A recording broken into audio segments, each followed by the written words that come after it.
Members of the public, press, I'll make it 1 o'clock. Welcome to a full council meeting for Thursday, 12 December 2024. We have one apology from Esther. No further apologies. Have any leaves of absence requests? Well, For January to 27th.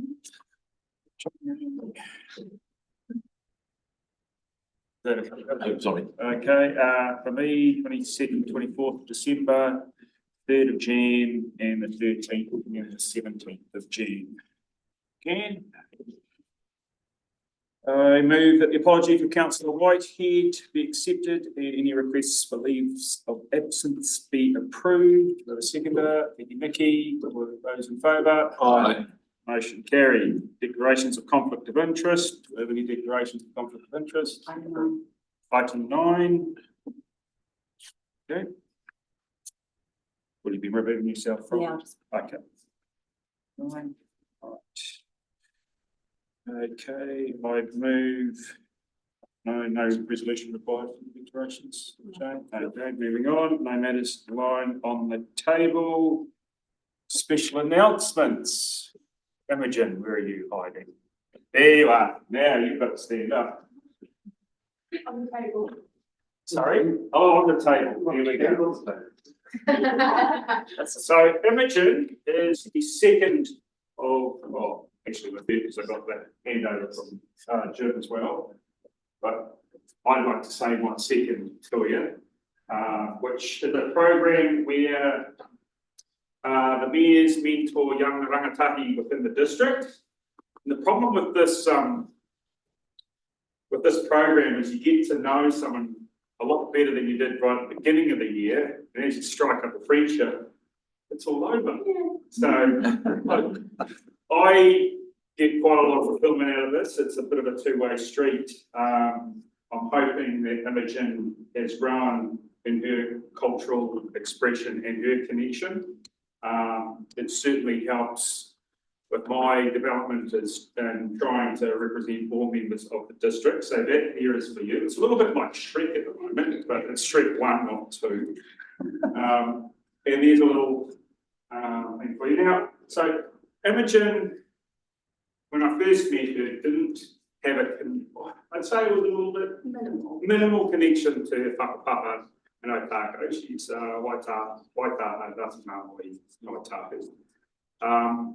But as the year progressed, we saw that grow. She attended 5 wānanga across the country and went to marae across the country.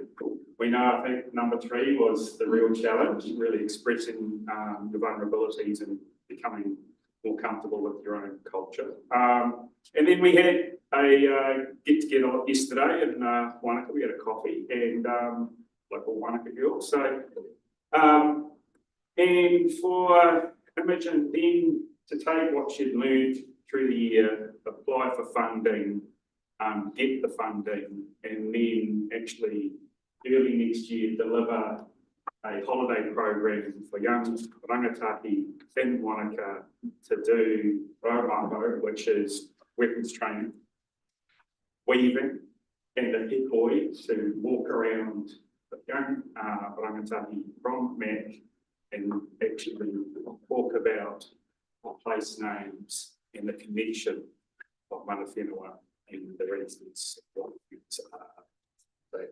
storytelling of mana whenua within the Wanaka particular region. So thank you very much, Imogen.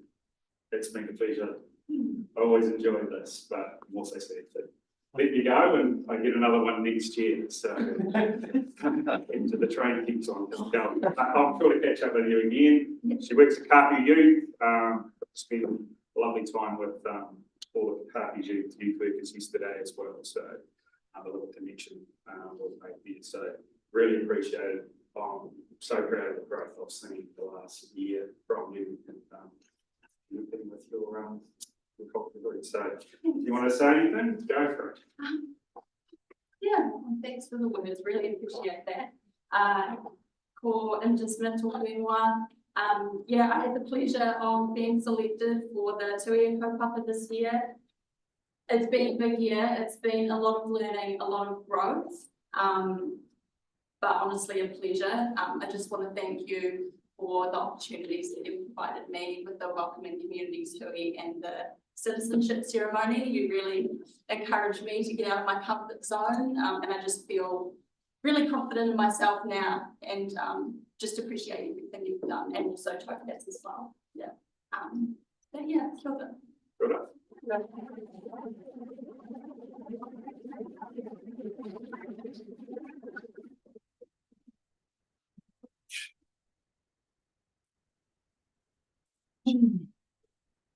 Right, public forum. Okay, before we begin public forum, I would like to speak to the requests council has received to speak on the matter of the fast track approvals bill, and more specifically, some of the proposed projects. I acknowledge that these proposed projects may be challenging and certainly are in an area of concern for the communities potentially affected. While enabling people to voice their views on important local matters, is important to this council, I would like to clarify that the decision to decline speakers is not one of censorship, but made on the basis that this is a central government process and sits outside of the terms of reference for council. If you have a look through the bill, there are certain parts of that bill that will potentially include elected members. I won't have our elected members prejudiced in a way where it stops them from participating in that process. Whilst the bill has yet to be complete its pathway into law, the initial draft appears clear that council has no decision-making role in the fast-track approval process, and what that future role it will play is yet unclear. Based on previous COVID fast-track legislation, council may have a role in the process in terms of responding to specific queries from the decision-making body, the government's appointed expert panel. Should the final act, if passed into law, define a council role, define a different role for council, any future requests to speak in public forum will be considered in that context. I appreciate the decision not to enable speakers on this matter at this time may be disappointed. I've talked to some of you over the phone over the last couple of days. They've asked what is the council position. The council position was discussed in full public and is available online on the 6th of June. I suggest if you're unclear on that, jump online and you'll see the papers in there. The oral submission to the select committee was presented on the 11th of June, which is also a public document and video. So with that, I'll bring up our first speaker, which is Trent.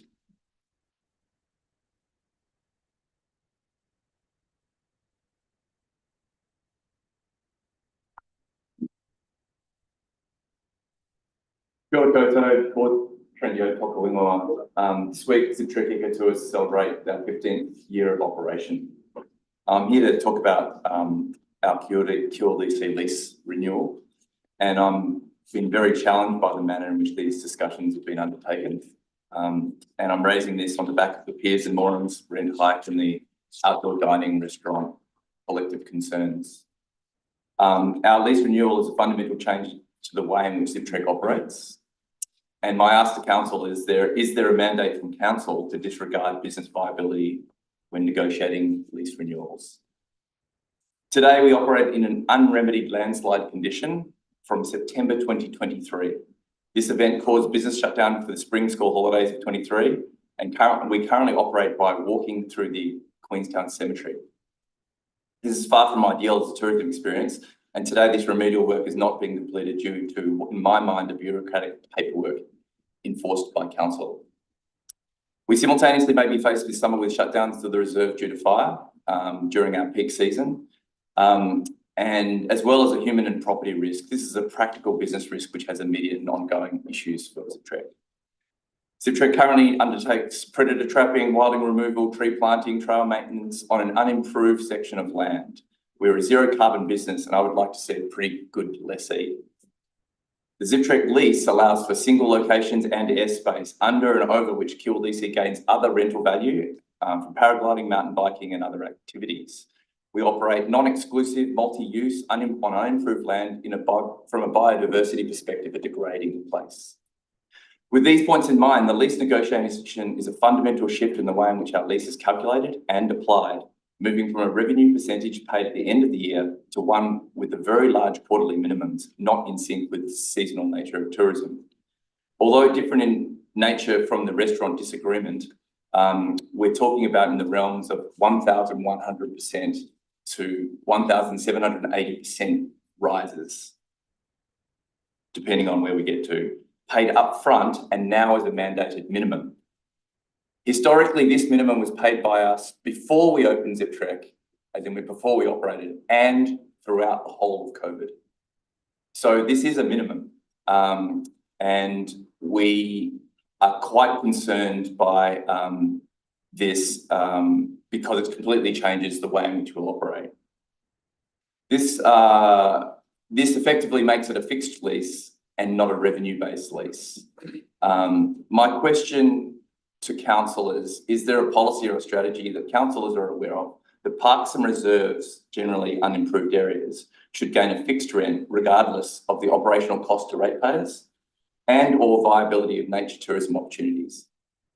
My last concern is the non-transparency of the process. Ziptrek has been asked to provide data and reasoning for our position, which we've done. Conversely, we've asked council for some anonymised collated data on market conditions with similar lessees. We've been asked to seek information under the Official Information Act. You got to wrap up, Trent. You're over time. I am aware of the effort this takes, and I'm not trying to move us towards legal paperwork and other things. I'm just asking for a fair go. This is not fair. Thank you. Thanks, Trent. Thank you. Pierre?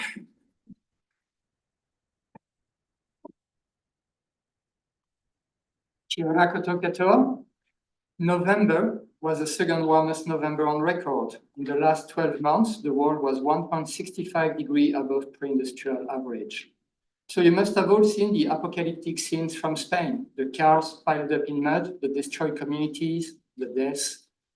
As shocking as it was, it is just the beginning. Recently, we also at COP29 in Azerbaijan. There are 3 types of conference of the parties organized by the United Nations.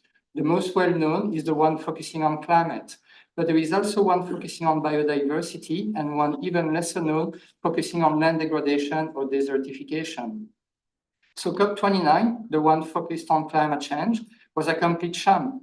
It has literally become, over the years, a trade show for the oil industry. Its chief executive was caught on camera facilitating business meetings during the COP for a false oil company. The rest of the conference was spent bickering about money and who should pay what to who, while completely ignoring the main cause of climate change and the only thing that really matters for the climate, the phasing out of fossil fuels. The next COP will be about land degradation. A study published ahead of the conference shows that we are losing 1 million square kilometers of productive land every year to desertification. The planet having only just under 149 million square kilometers of land in total, if we do not reverse this trend, it is going to become interesting really fast. Let's hope that some tangible actions will come up from that conference, but considering the track record of the COPs, I wouldn't keep my hopes up. It is not only the United Nations that are failing to act. Here also, our central government is on track to miss its 2030 nationally determined contributions under the Paris Agreement, even if they were already pretty weak in the first place. Missing them will force us to buy useless international carbon credits to respect our international agreements, and it could cost us up to $24 billion in 2030, or 8 Dunedin hospitals. We clearly have a lot of money to waste. It is clearer and clearer that no one is fixing this crisis for us. Not the United Nations, not our central government. Our future is in our hands. Decarbonization will not happen if we do not all play our part. In Wanaka, a new community group, Electrify Wanaka, is doing just that, playing our part by accelerating the electrification of the community.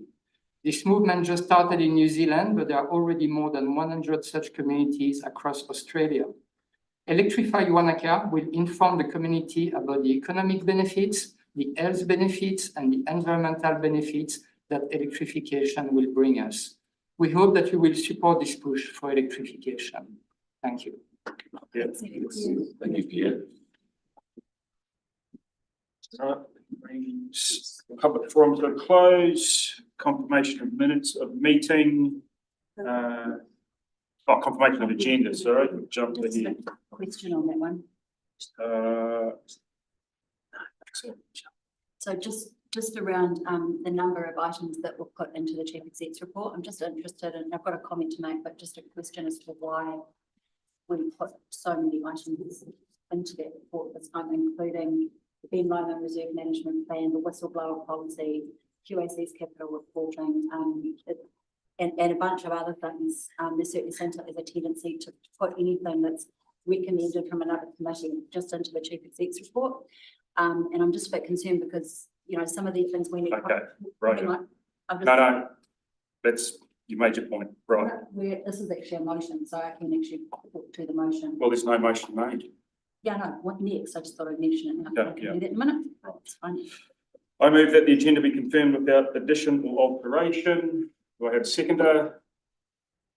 Thanks, Lyle.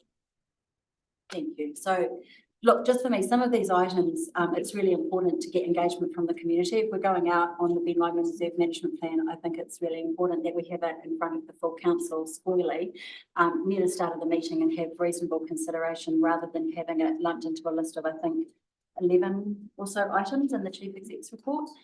We didn't even attach the reserve management plan, I don't believe, to the agenda. So just some of these things, it would be better to have them front and centre so that the community can see what's going on. They may be more likely to be reported on, and that helps us with engagement because we're going to need to hear feedback on that. So just some concerns about how much we're putting in that report and how we divide up the agenda. Thank you. I think it just follows the delegations to each committee. So, you know, Let's speak to that also with, yeah, I understand this has been through another committee of council and was available for the public through that committee. I've just dealt with the Mount Iron Reserve Management Plan, which went through the community board, the public way. So I don't understand exactly why, what council planning is. Well, I do understand, but I just don't actually support it because I think they've already been addressed through the committee system. Otherwise, we might do away with committees. okay, I'll put it to the vote. All those in favour? Aye. All those against? I'm against. Okay, motion carried. Councillors, we're in a meeting. Right, confirmation of minutes of meeting from October 2024. Now note there is a typo written as October 20245 on page 8 of the draft minutes and page 13 of the agenda. This has been corrected and does not need an amendment. So I move that the minutes of the public part of the ordinary meeting of the Queenstown Lakes District Council held on 24 October 2024 as an honour be confirmed as a true and correct record. Do I have a seconder? Thank you, Kevin. All those in favour? Aye. Against? None. Motion carried. Item 1, 2023-2024 annual report. Andy and Catherine.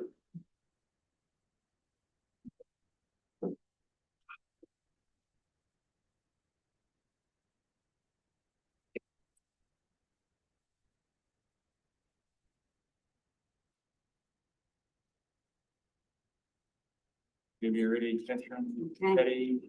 Right. So thank you, and this is a big day for the organisation and for yourselves to receive this accountability document. Happens every year where the auditors auditing our results.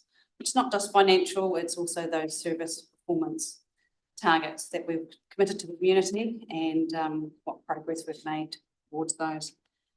So just as a reminder, next week, not only if you adopt this today, next week there'll be a summary document. There will also be a press release and some information going out into the public. So just so that you know, there's that further information. And I guess the key page of the document that if you're wanting to direct anybody to it's a very large document, is page 18 and 19, which gives us a glance of the financial results. So if that's where you want to direct some people to read, that's a good start. And the only other thing I would say is there is a unqualified audit, so that is a clean audit. So that's very good result. A lot of the organisational effort has gone into this report, from communications through finance, through governance, the infrastructure team, all of the service departments have all fed into this report. So it's a massive effort. Thank you, Catherine. Do I have any questions? Go, Luke. Yeah, just through the chair, thank you very much for the report. A lot of reading there, as you've just alluded to it, and it does, for me, cover the breadth of the organisation. So for those in our community who don't have the time, or who might be tuned in online, and even here for councillors from staff, what does this report actually say about the performance of QLDC through this report in this period?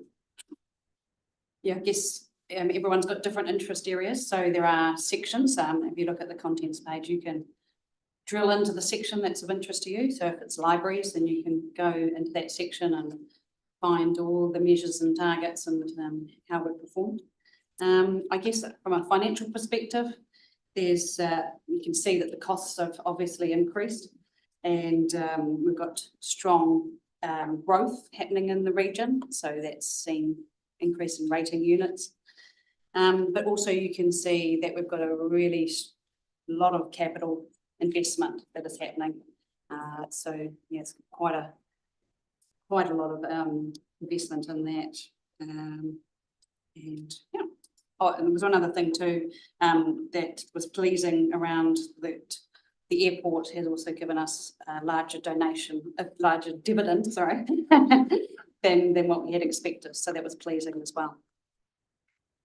Thank you. Also, just to note, I might sort of see update as well. There was a lot of changes and challenges during the year, so there's particularly changes coming out of Wellington there. Notably, the Fair Waters one, and where we are adopting the annual report today, which is a couple of months later. Performance mark out of 10. Oh, far from us to make that call, councillor. But look, I think it does, as Catherine has outlined, it reflects that we're a very busy council investing a lot of money in the future of the district.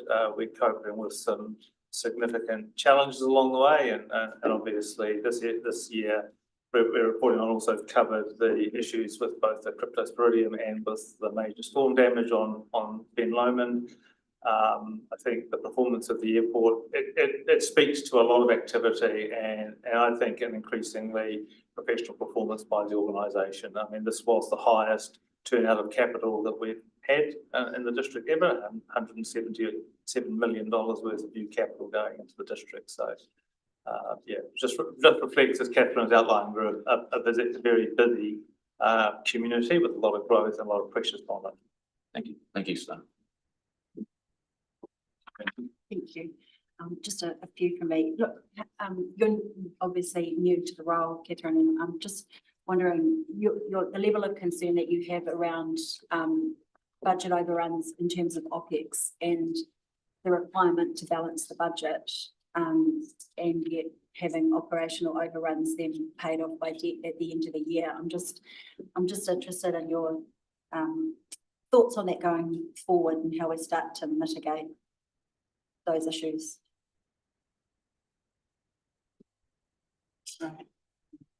Yeah, I think just noting the debt position there and any overruns, I think we do note out in the report where our debt figure is, and it is more or less in line with where the annual plan was. So just in terms of balancing the budget from an operational perspective and those requirements, noting that in the paper that's coming up on the local government funding authority, and one of their criteria is that the budgets be balanced. And obviously this time around, our budgets weren't. I can't think back to the year before, and whether there's a trend here, but just in terms of starting out this year and how we're going to land at the end of this year, just looking at the end of last year's report, has it given you pause for thought about how we manage those overruns, ongoing overruns through the year, so that when we get to the end of the year, we don't land again unbalanced?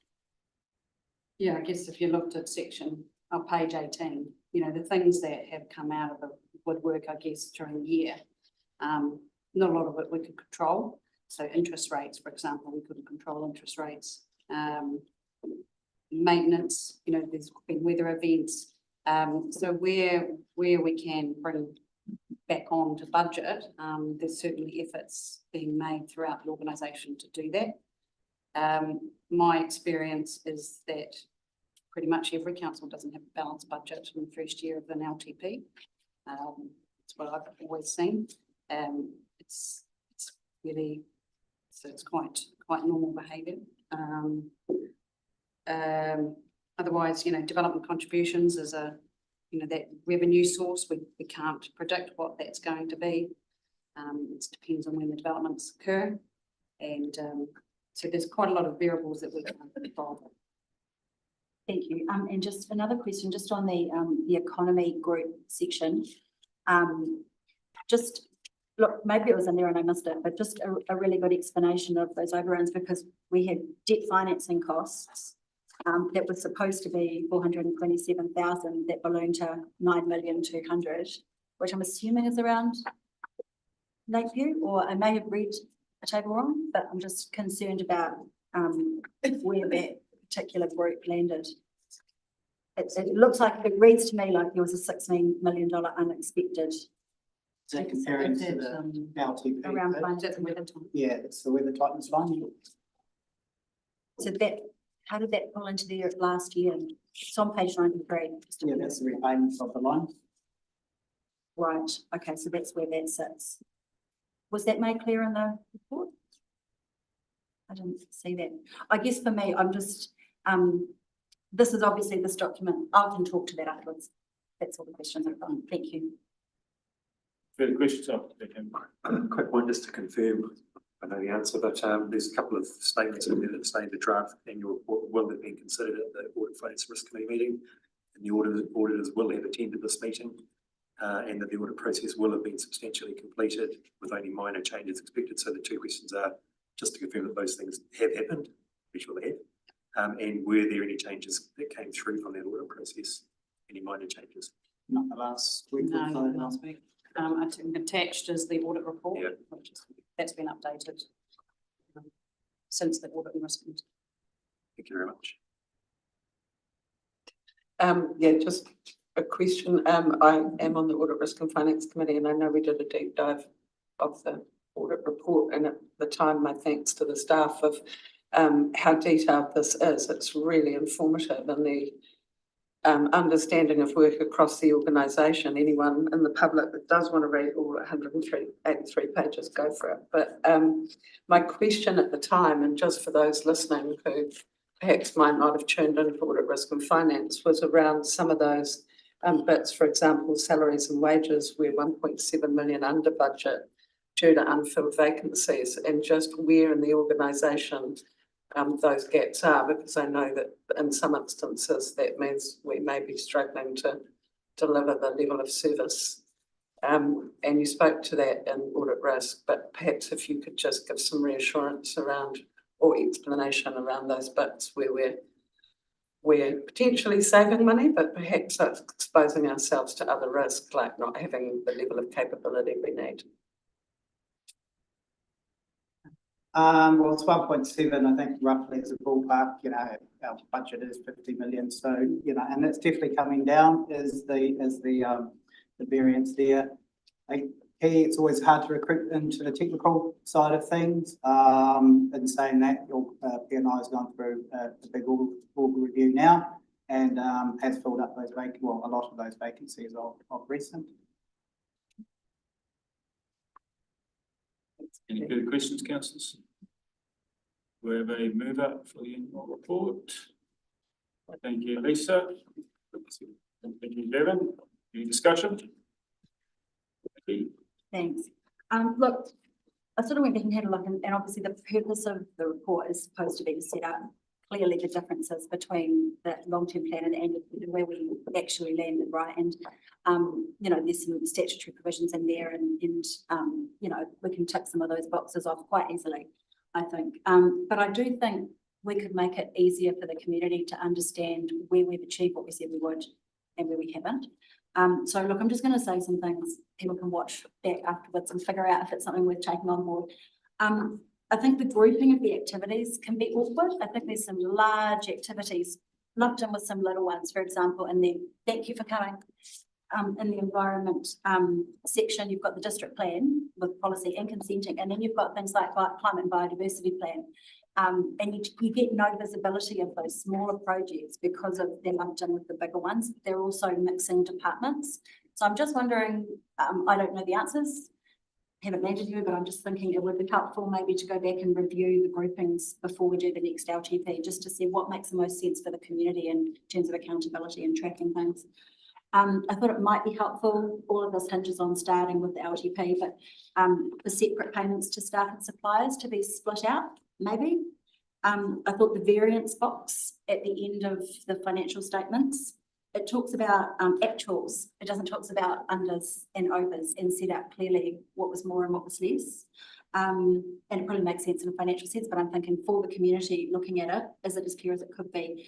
And also probably a little more detail. That variance box is quite listy and it didn't explain something big, I think, like this finance overrun. So it would be good to make sure really clear, look at it with the sort of through the lens of a community member going, hang on, how do I understand this, and make sure we've made it really clear. And the only last thing was just those sections that are talk about progress against the LTP, and they're really good, but they are fully positive.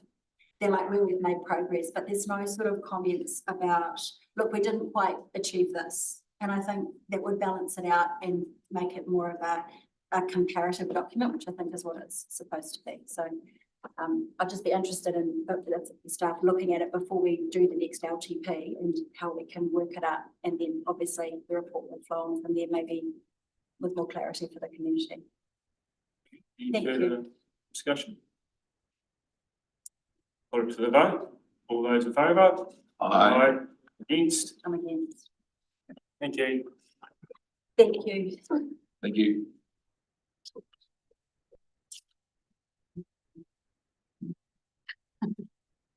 Item 2, capital works. December reforecast. Sorry, just doing the paperwork.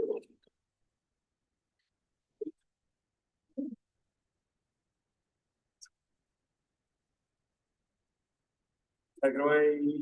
Well, I've got Jeremy here, but Yeah, he's unable to come today, unfortunately, but I brought him at 2 point. I brought big guns in. who needs two? Jeremy's that okay. Yes, all the good. Take it away. So this is the regular report on a reforecast.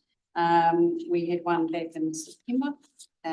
So this is just the update since then. And last meeting, last report, we would have right-sized it for the NZTA. So this is now any sort of refinement since then. You might note that on the first page, there's a whole section around regular capital report forecasting. We've added that in just to remind you about why we have this paper, just to ensure, you know, financial accountability, transparency, all those reasons. So that's been added since the last report. And then the only thing I'd like to say is that if you look at the graph on figure 1, that's now showing that our first year of our capital program is now back down to 151.6 million if you were to approve this paper today. Any questions? Yeah, thank you. Just wanted to highlight, so, and relating to item 15 particularly, is that we know that we've need to move at pace for a solution to the MRF. And it's concerning that there's such a large deferral on that basis. It would suggest that we're not progressing further or fast enough, and what flow on will that have to next year's expenditure, which I think was $6 million, I think. And yeah, just making, are we progressing and investing in those projects enough to deliver them in the timeframe that we need them or faster?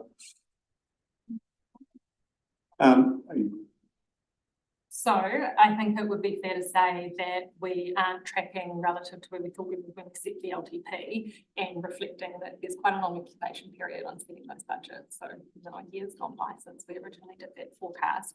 When we set the budget, we thought we would be in a more developed level of design and working through complex planning permissions.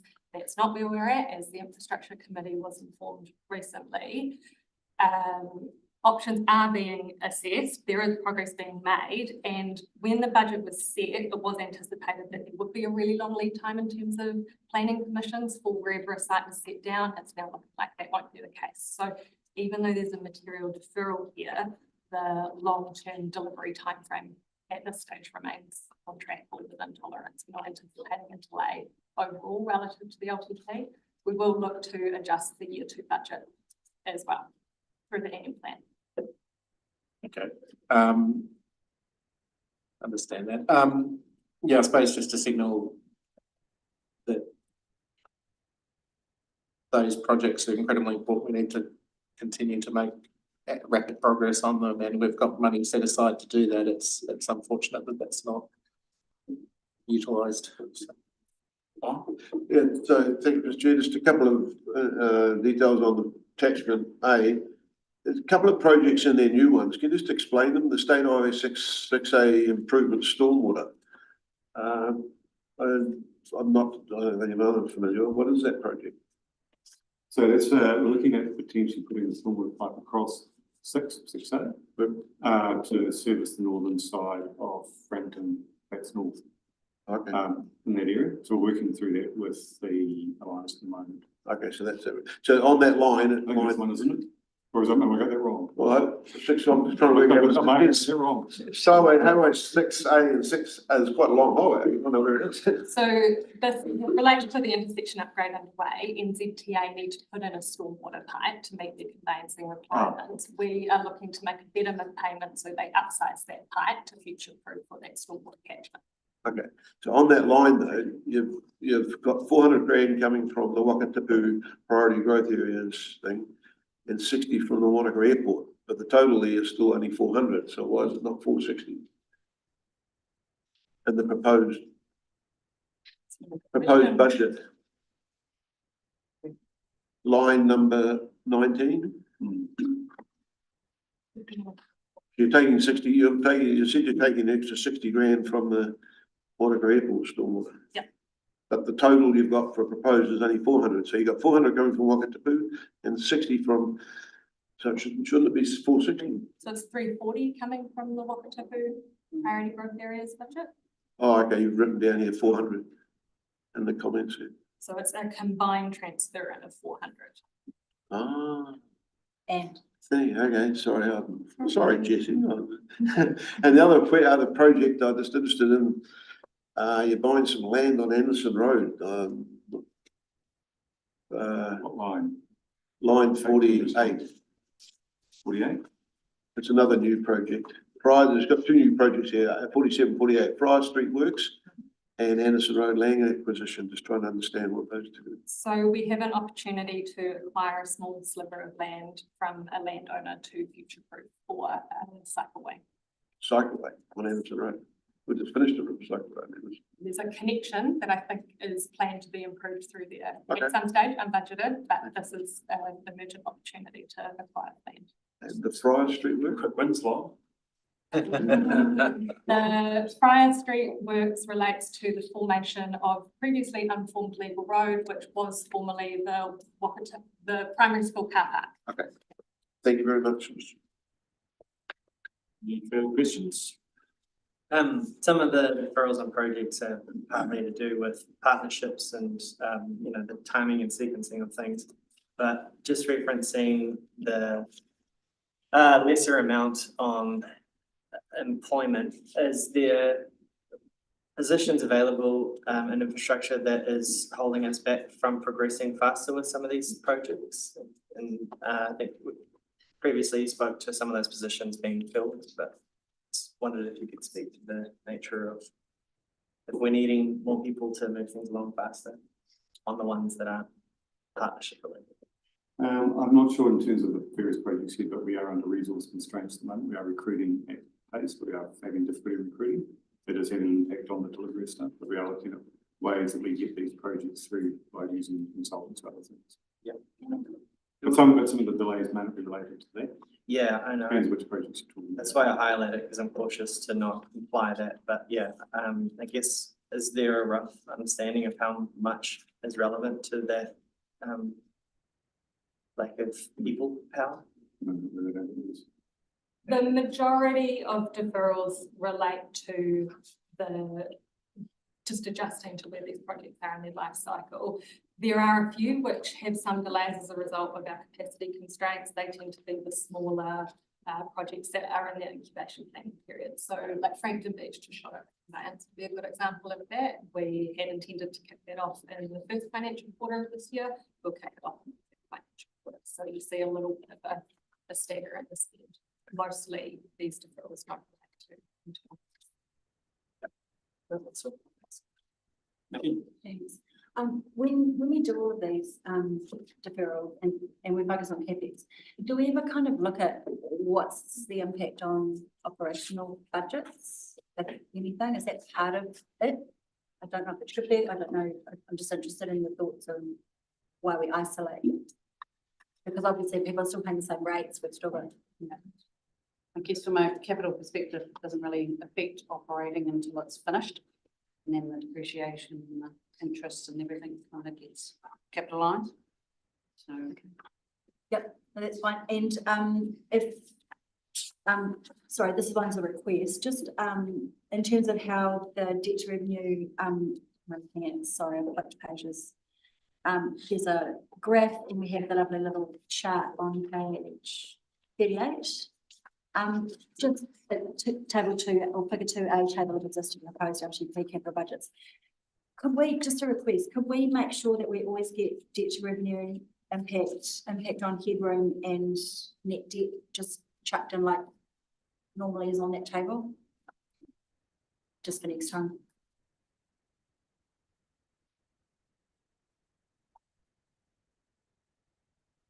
Thank you. Very good one. Firstly, it's a lot of work gone into this, so thank you very much for preparing it. Can't take Jeremy's credit. Well, you've been involved in it too. But you know, it's come off. We've done a long-term plan in September, reforecast the last meeting in October, and now another one now, December. I can't remember the frequency that we've seen them before, but normally it would be, I don't know, quarterly, would it? Yeah, in between annual plans. So yeah, just to appreciate the amount of work that's gone into doing these in the last few months. That's the next one. Next quarter. Right, no further questions. Do I have a mover? Thank you, Cody. Any discussion?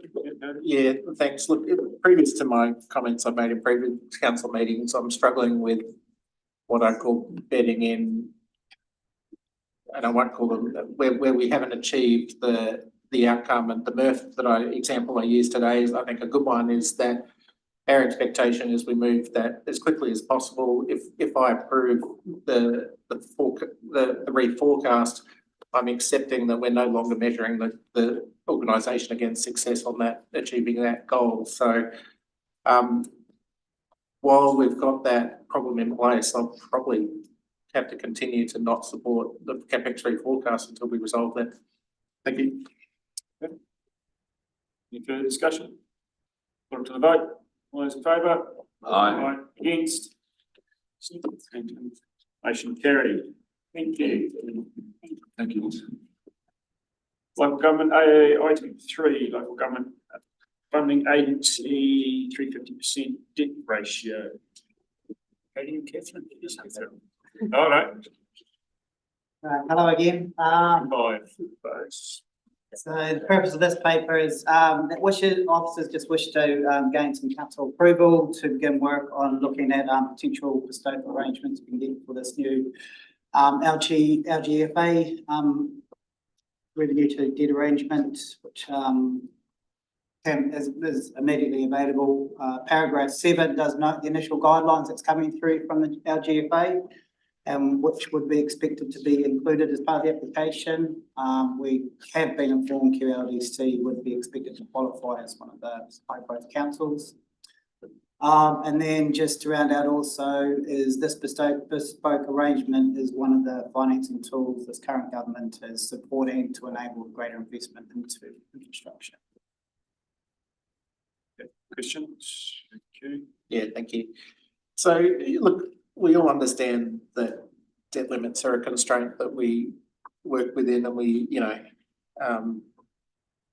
but what I don't understand from this paper is what would be the implications for our ratepayers, for instance, if let's assume our revenue is fixed, which it's not, but let's just use that as a straw man.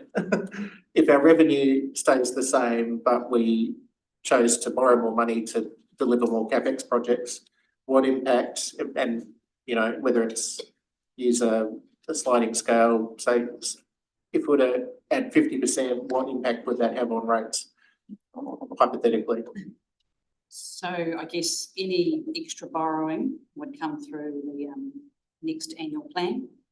We wouldn't be borrowing potentially this year. Really what we're trying to do is create that space so that if something happens, an emergency or then we could utilise that extra capacity. But yeah, any decisions around any future borrowing for CapEx will be part of the next plan. And so when you say reviewing options, what does that mean? Are we giving you authority to negotiate a new limit, or are you going to come back to us with another report that says, here's how we think it could work, or whether even 350 is the right number? What's that look in terms of reviewing? What's that mean? I think it's just starting out looking at the options. We'll definitely, I would suspect, need to come back anyway before we go to our GFA and seek a resolution from council to enable the arrangement. And just on your previous point as well, I think this is set up just for growth infrastructure and to enable that arrangement, an additional revenue stream does need to be in 5 years. Well, I mean, interesting you say that, because that was my next question and point. Because look, the biggest way we can, the obvious way we can increase the amount that we can borrow is by increasing our revenue. I suppose when you're reviewing this, are you reviewing the whole revenue structure, including development contributions? And you mentioned growth, for instance, is clearly, if we need the borrowing for growth, we're investing in the life of the asset, we're able to recover that cost through development contributions completely, then that's a justifiable debt that we can take on because we've got a means to pay it off. So are you reviewing that in conjunction with it to say, if we take on this additional growth debt, are we really recovering the money properly in a sustainable way? So again, it'll be part of that annual plan discussion. Because well, that's, I suppose, what I'm seeking confirmation, because I've raised it every year for the last number of years. Firstly, in terms of the way the LGFA work out, borrowing covenants will take into account DC revenue. That's one of the rules they have. I think we've already previously advised council on a number of occasions that we are reviewing the DC program, and the DIA are also reviewing the DC program and the legislation around that. So they're looking to introduce changes in the new year around how that looks, and that is actually seems to be heading towards front loading DCs more than the current regime are under. So I think there are a number of changes we've introduced. We're introducing inflation on DCs as part of the next annual plan. So there are a number of changes to try and address that issue around how well growth is paying for growth. I think one of the things to also remember is that, often in the way that the current funding model for local government is structured, we're often borrowing basically as an intergenerational borrower for a community. So giving the additional headroom enables us to continue to, I suppose, play that role. And we do know that those development costs are getting larger that we're having to carry. I think the other thing, I think we signalled it the other week, or through the LTP, is that we're looking to explore ways of actually requiring more upfront payments from developers as part of how they're developed. So I suppose what we're trying to do is, and what the government is directing councils to do, is to have more optionality in the way that it borrows money or the way that it raises capital for infrastructure. This is just one of those tools. And this is also very much a key tool in council being able to address its local water done well plans, because our ability to sustain water investment based on operating that as a council service relies on us being able to shape that over the entire borrowing capacity of the organisation, as opposed to the CCO model, which is completely funded. Yeah, so it becomes quite an important part of that as well. But yeah, the challenge being is that if we use that just to service Three Waters investment, then it doesn't actually enable us to do the other things that our community are asking us to do. So our proportion of Three Waters debt is continuing to increase, but our headroom for other things hasn't. So, well, I think that the answer to that, of course, is we don't know the detail of that, but raising the potential debt capability of the council does open up some more opportunity. But going back to your original point, if we don't want to create large amounts of rate indebtedness, we need to focus that debt on where it's the most productive.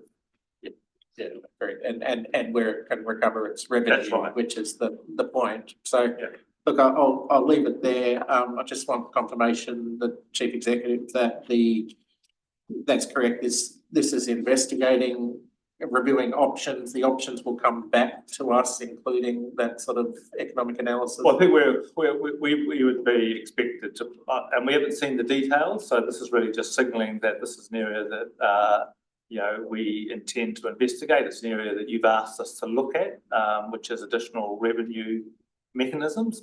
So we're signalling we're doing that. We're expecting that we will require a council resolution of council to actually formally apply to the LGFA for a lift in that covenant. So we'll be coming back on that basis. And just one last question. You indicated review of the development contributions processes. Is there any timeframe or indication of when we might hear more about that? So the advice that we've had, which is informal advice to be fair, is that DIA expect to be reporting back in the first quarter of next year, I think. Yeah, so we expect that there's some active work going. We actually have staff on the working party. Thank you. Oh, great, thanks. Yeah, similar concerns to Quentin. I took from that conversation that we were looking at using some of this debt potentially within the annual plan. Is that correct? I don't think Catherine said we were. I said that's when it would flow through, would be in future annual plans. But not the one coming. I'm just looking at a really tight timeframe, given that we're looking at DCs and got a few things to review. The annual plan is going to have to be with the auditor in the not too distant future to be correct, if we're on normal timeframes. Yes, I don't know which. Our intention, and we'll be talking to council next week through the workshop on that. So our intention is to continue to operate year two as we plan year two to be invested. So there's no potential, there's no significant or potential, well, sorry, I don't know the exact details, but there's no substantial shift in the capital program that would require additional debt headroom in year two. But obviously, if we get approval for that, then through the course of the year, we may need to or come back to council with some proposals for that. Okay, that's great. As long as the timeframe's not in a rush to get to that. No, it's not. That's great. And just noting that option one in that report, if you go down into the options assessment, it actually says to enter So something must have changed. But I'm just clarifying that the recommendation is just to approve the review, not to enter into a bespoke arrangement with our GFA. Correct? Yes, just considering the options. Reviewing options. Yeah, that's great. And look, I guess having deadlines and having just about hit them, you start to get some more financial rigor. I think you start to get more careful with your spending and what you're doing and when. And I think that's a really good thing for the organisation. One of my worries is that it just sort of the debt becomes available and we sort of all go, oh, thank goodness, you know, and relaxing could mean things like progressing a new council building, and if it overruns, then you know, oh, we've got some spare money, and before you know it, we've eaten into that. So just in terms of mitigating that kind of response, subconscious, you know, sort of response that we may have, are there financial policies that we could put in place into our long-term plan that would guard against that, so that, and that might be that we can only spend it for a certain amount? Is there something we could do to, and is that work underway? So the financial strategy has borrowing limits. So I guess that's your control. Yeah. If you wanted to keep that at the same levels, you could still keep it at that same level. Right. Yeah. But the debt, so the debt funding available is very different to what we decide to put in our strategy. Yeah. And we could make this sort of more nuanced policies around, we could only go over for this reason. Yes, good. And, okay. I think that's what's expected in the application as well, is bespoke to that particular arrangement you want to come up, as opposed to, Yeah. we're going to put 350 across everything. Okay, that's great. Thank you. So there's no suggestion, it's an open check, I think. No, Catherine's been pretty clear on that. Yeah. Okay. Just a couple of quick ones, just to clarify, so I understand fully how the funding agency operates. It's obviously got shareholders that have voted. It says in paragraph 4 on page 46, they've voted in favour of resolution to be able to allow councils to increase this. Government's, is it a 20% shareholder? Who are the other shareholders? Council. Right. Not all councils, a handful of key councils, right? Unfortunately not. Okay, and it was when they obviously didn't just come up with it, government's proposed this, haven't they, as part of the local order done well package, is that right? There's actually two different governance changes. So one is related to the local water done well, which is the 500%. Right. This is a 350% for growth councils. Okay. Yeah. Very good. And yeah, paragraph 5C talks about growth. It says councils, or the expectation of population will be grown by 10% or greater over the next 10 years. That's total over 10 years, I take it. Yeah, not 10 years. We'll get there in a year and a half. Because I did note in the annual report, it does talk about 3.3% per year. Yeah. Nothing 3.4% peak population per year. So obviously, 80% last year. yeah, that's what I was going to say. We tend to be greater. Yeah.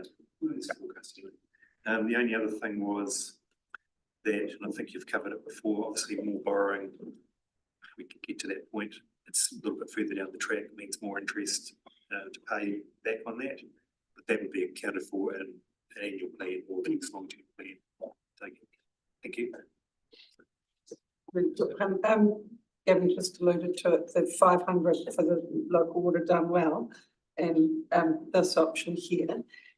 My understanding was the 500 doesn't work for us, is that right? And because I guess I'm coming from is it an either or why not both? So to access the 500, it's got to be in a CCO. So if we were to go down that option, then that would be available through that.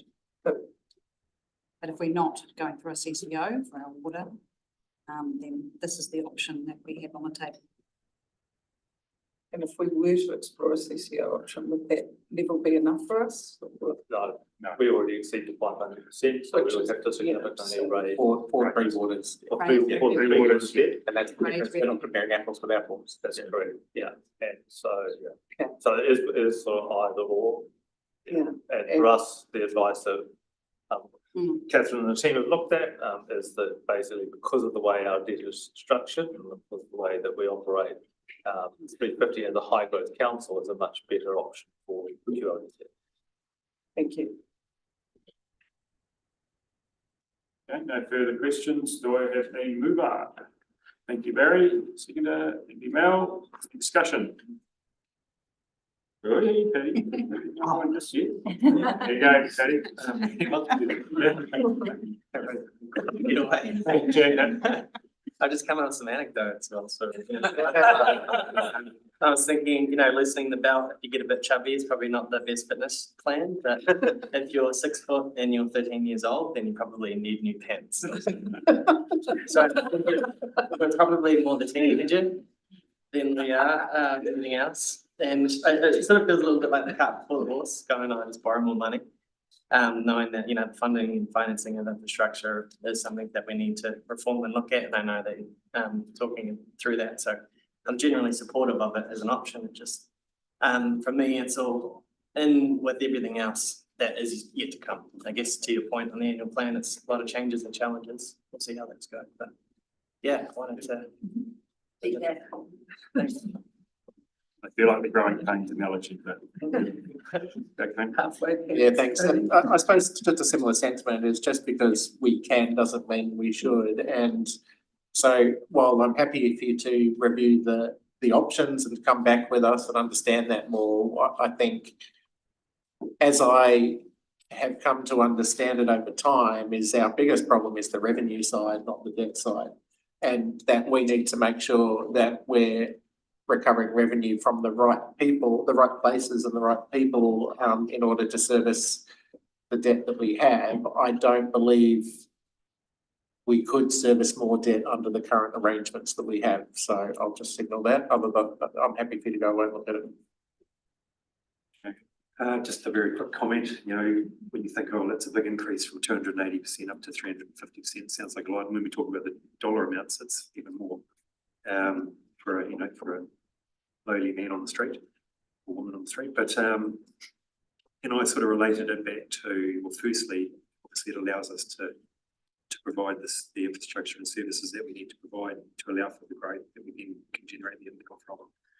Anyway, but also, then I related back to household finances, and you think, well, most of us are probably in a house that's with 6 or 7 times what our income is, which is 6 or 700% of what our income is. So in relation to that, it's actually fairly reasonable. So that sort of makes me feel a little bit more calm.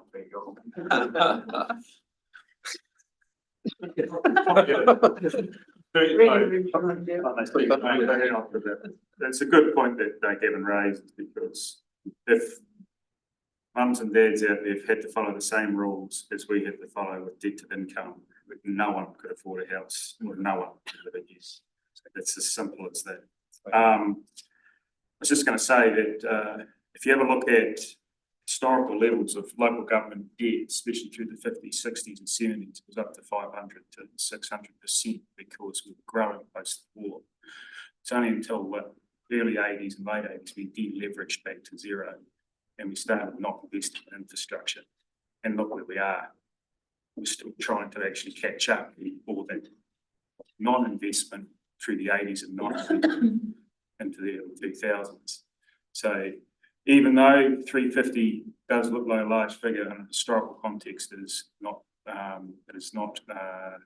unusual when you look at what local government debt has been in the 50s, 60s and 70s. Go to the Infrastructure Commission to look at that, because they've got a lovely little report to show you all about it.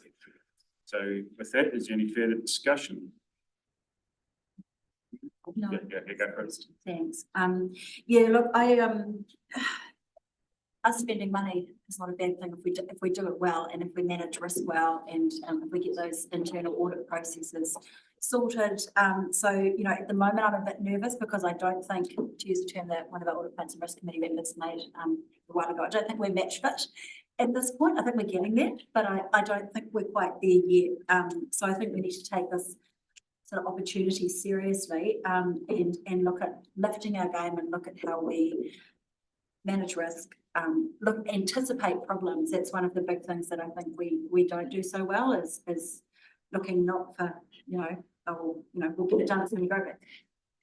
Where could this go wrong? And I think we need to always have a focus on that so that we can manage things well. So look, happy to look at it, but expect a whole lot more information back that sort of suggests that we are getting to that place where we can manage that level of debt and risk. Thanks. Perfect. I'll put it to the vote. All those in favour? Aye. Against? None. Motion carried. Thank you. Thank How you. you been, Patty? Thanks, Patty. Item 4, transport funding options, response to the 2024-2027 MLTP. Page 51.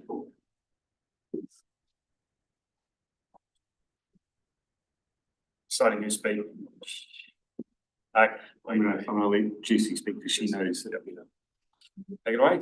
So all I was going to say was apologies from my 3 co-authors who can't make it today. And also I'm really conscious that this is now the 4th adjustment to our transportation budgets before you in the space of only a few months, starting with the LTP and now today. So I'm conscious it's a lot to keep up with. We ourselves are struggling to keep up at times. So hopefully we have made this as clear as possible for you. But with that being said, we'll ask to take the report as read and open for questions. Questions, go on, and then I'll go.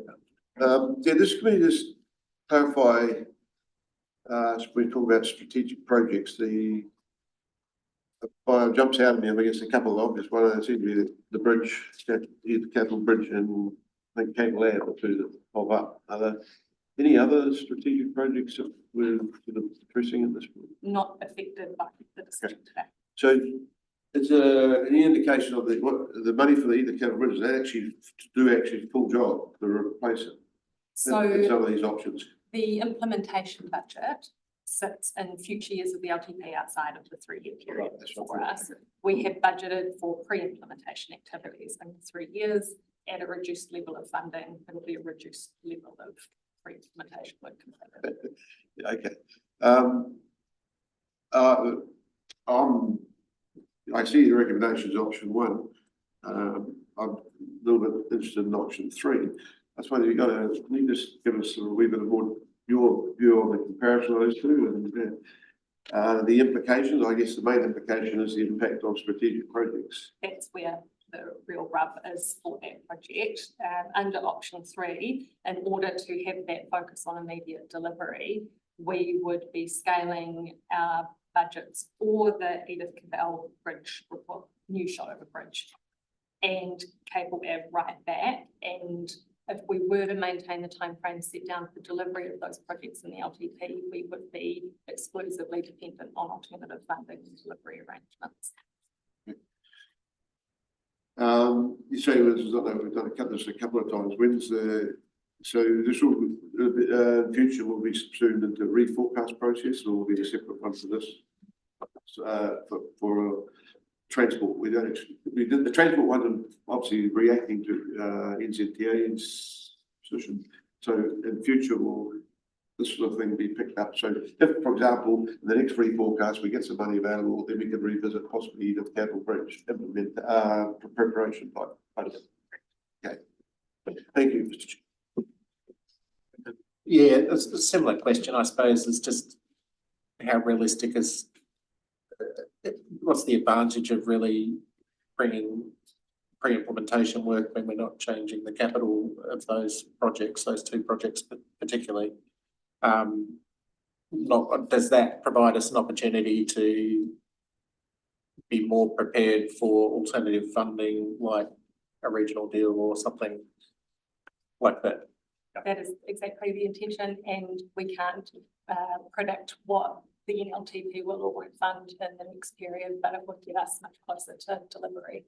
Yeah, and I think part of that is being ready if we do get a call saying there's suddenly some opportunity to fund that. Checkbooks open. Yeah, that we can go, here's a, well, interested, yeah, I think it's worthwhile investing up to a point.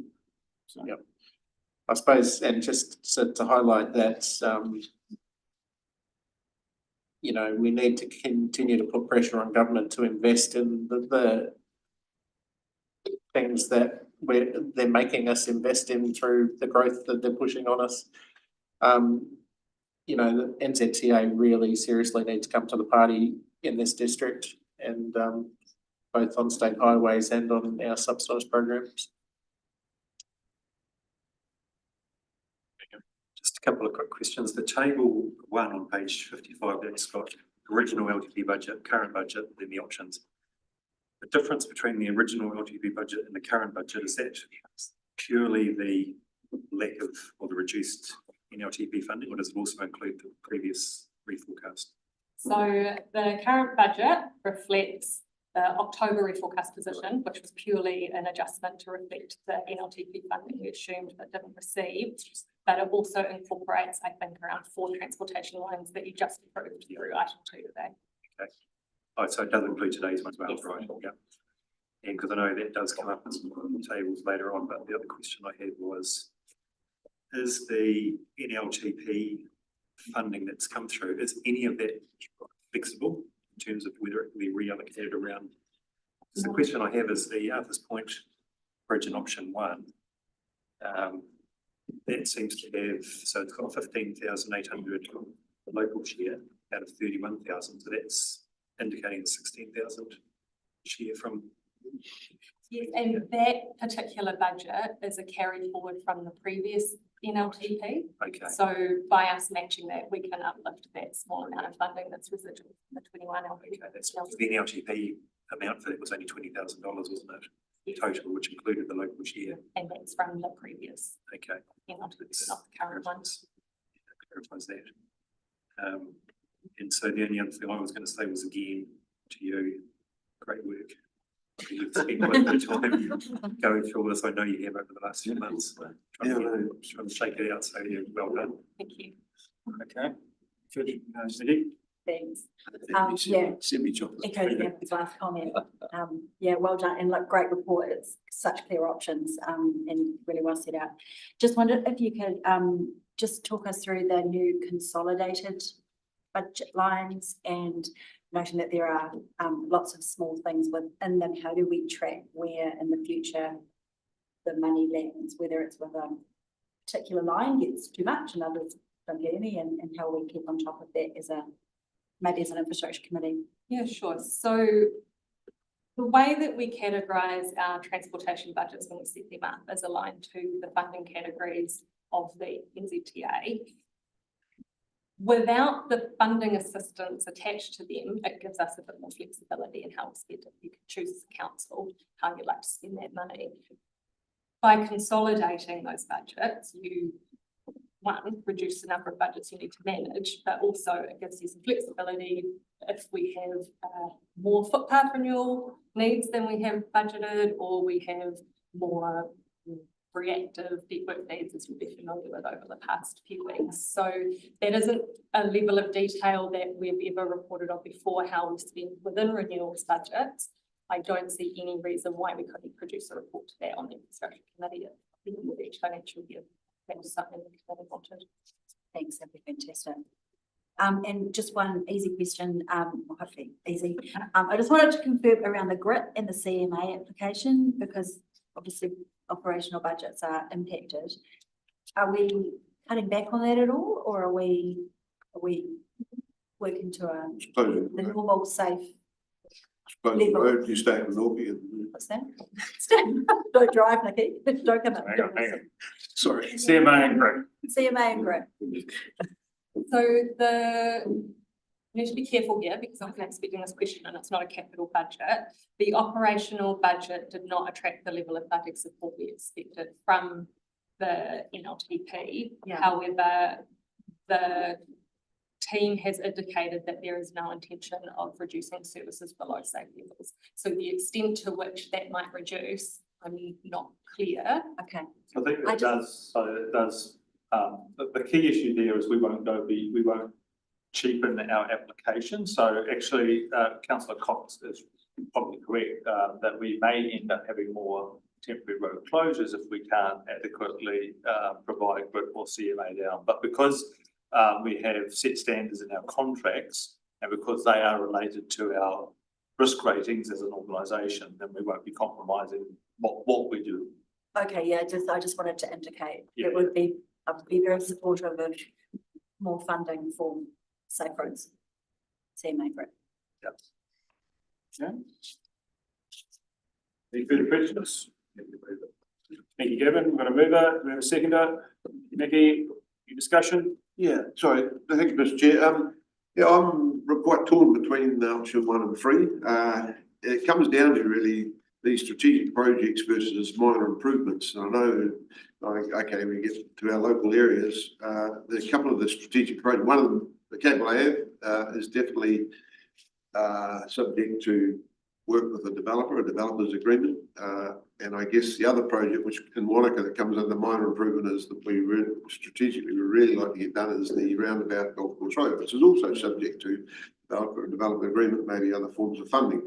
So if we vote for go for number 1, then it's still the chances in the minor improvements of getting the roundabout at Golf Course Road done lessens. But if we go for option 3, then the chances of getting the roundabout get greater than doing cable lab. So I understand the tension that I'm being pulled both ways. So I'll be interested to hear Councillor Tucker's view on that.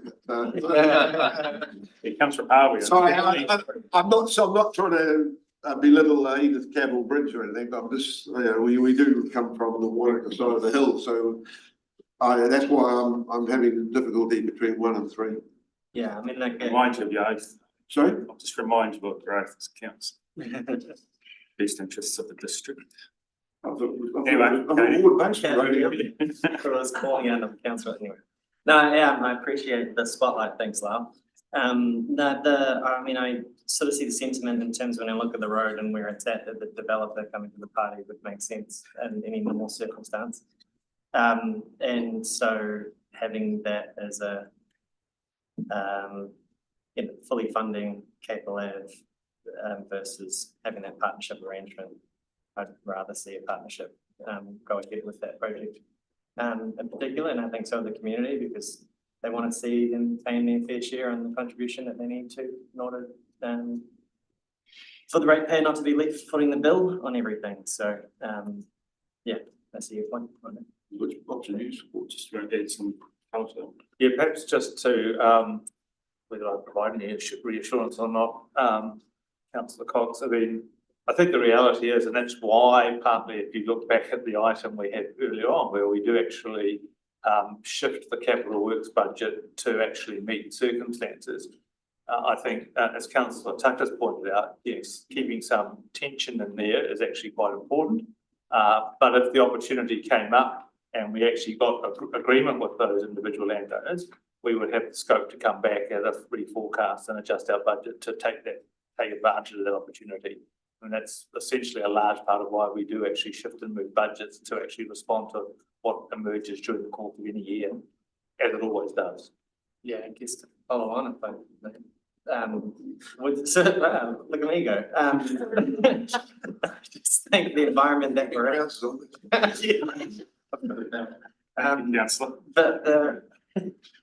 just think the environment that we're in is very unstable, and we do have to be quite versatile and adaptable in order to meet the uncertainty that we're about to head into. So I do support the sort of attitude of being light on our feet. So, great. Lisa? Thank you. Yeah, I back up the comments of my fellow councillors. I think it's learning to dance on a shifting carpet at the moment, and that Edith Cavell Bridge option, I just look at the growth traffic flow that comes through our ward, particularly coming over the Crown Range and backwards and forwards movement around the district, and using that alternative route of coming down Milligans and to Queenstown. And I just hear a lot of that where we've hit congestion with Frankton Road, that we're really future thinking around the transportation corridors that come through. And at the moment, with a single lane, very historic bridge, I just have a lot of concern around our resilience and future proofing of movement around the district. So I hear where you're coming from, Lala, and it'd be great just to get stuff done, but I also think we need to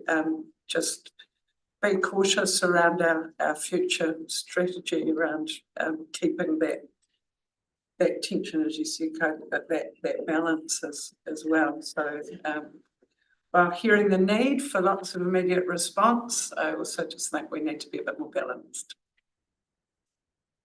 Yeah, I'll just chime in and stick up for Arthur's point. But just to reiterate, councillor Guy's comments, you know, it's a very, as you know, it's a very important piece of infrastructure here at Cabell, and you know, there's growing traffic numbers that would probably open your eyes a bit wider for those who don't live in that area, and the numbers that are coming through, only to be, you know, once we get through the first 17 months of the roundabout, things are going to change pretty dramatically. So it is a project that does need to progress with less risk. Thank you. Further discussion? So not going to mention any names, but the government policy statement, which the NLTP has responded to, really seems to me to be based on thinking from the last century, with a car as king mindset and a focus on North Island projects and roads of national significance, which none of them are down here. Personally, I've been really disappointed with those reductions, and, you know, the projects that we expected funding for have, you know, had to obviously go through a lot of work to try and scramble around with the money that was available to actually achieve something. Those, you know, particularly with the reductions in given passenger transport funding, which are particularly relevant for us when we're trying to, you know, generate a mode shift to alleviate our fast developing traffic and transport issues that we're seeing develop in front of us. For me, option one is definitely my preference. It gives the best balance overall, and you know, it allows us to continue planning for those strategic projects, and particularly I am talking about the Arthur's Point Bridge, so that it's still in a good position for the next round of funding to potentially get some in that round, so that we can try and see it being constructed at some point in the not too distant future.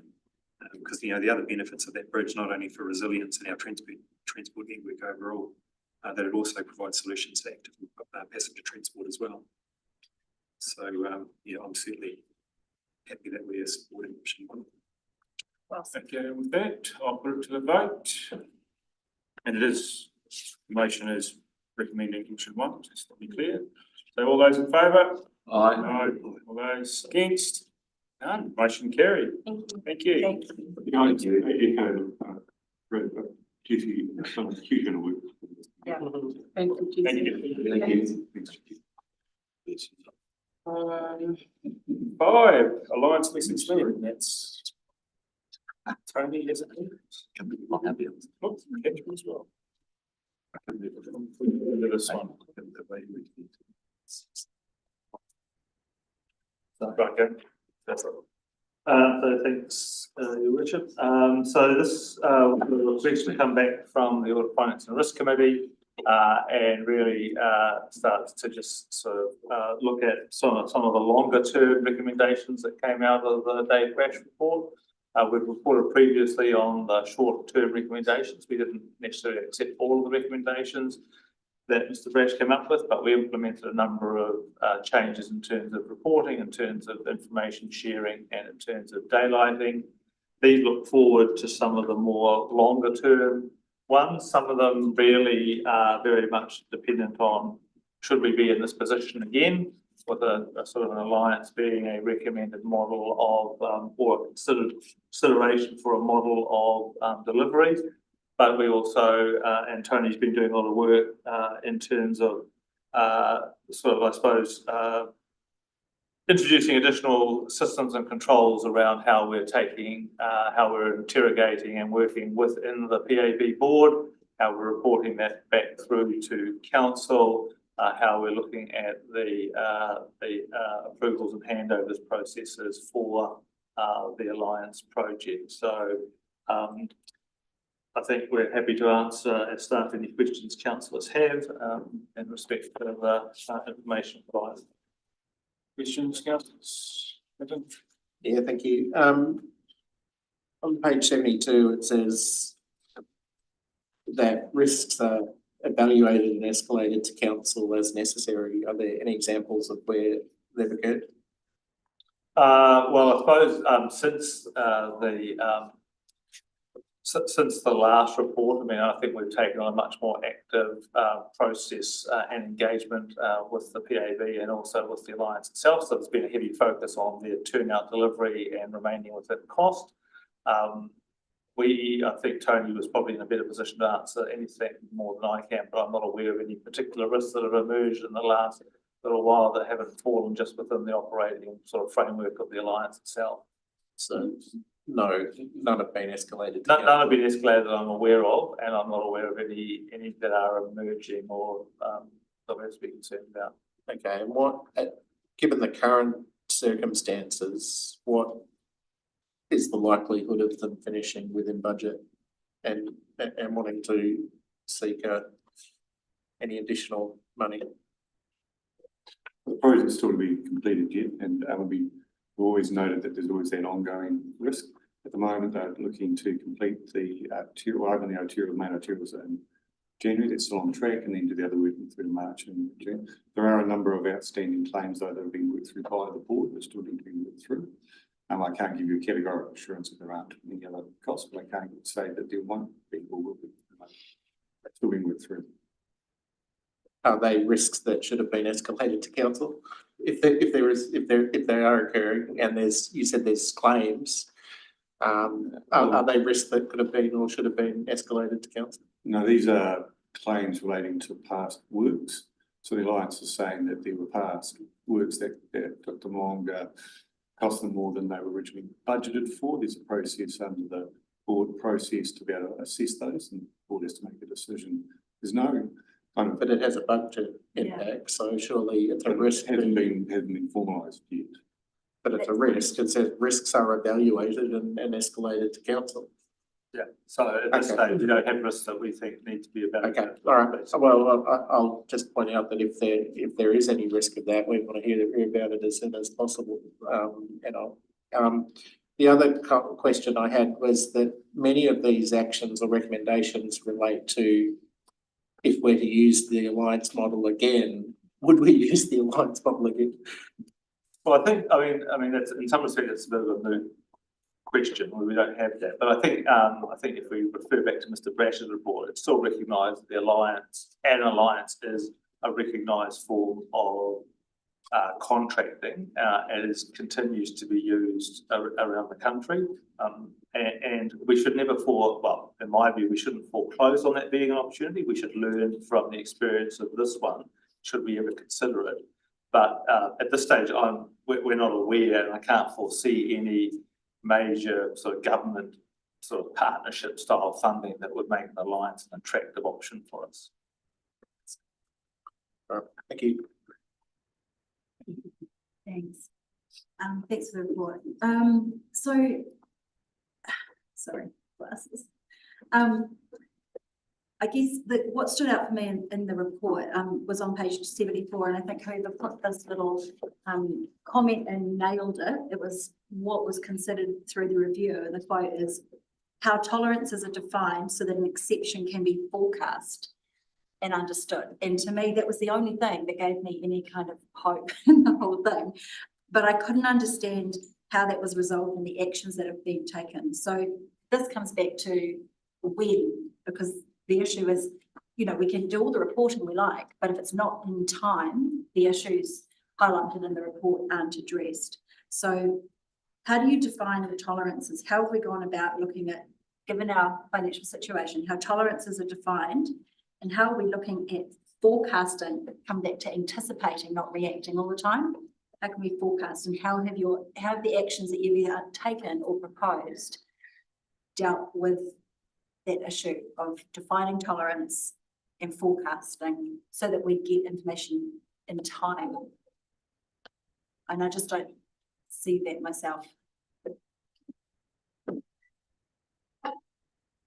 Well, I mean, that's obviously, I'm going to talk about the fact that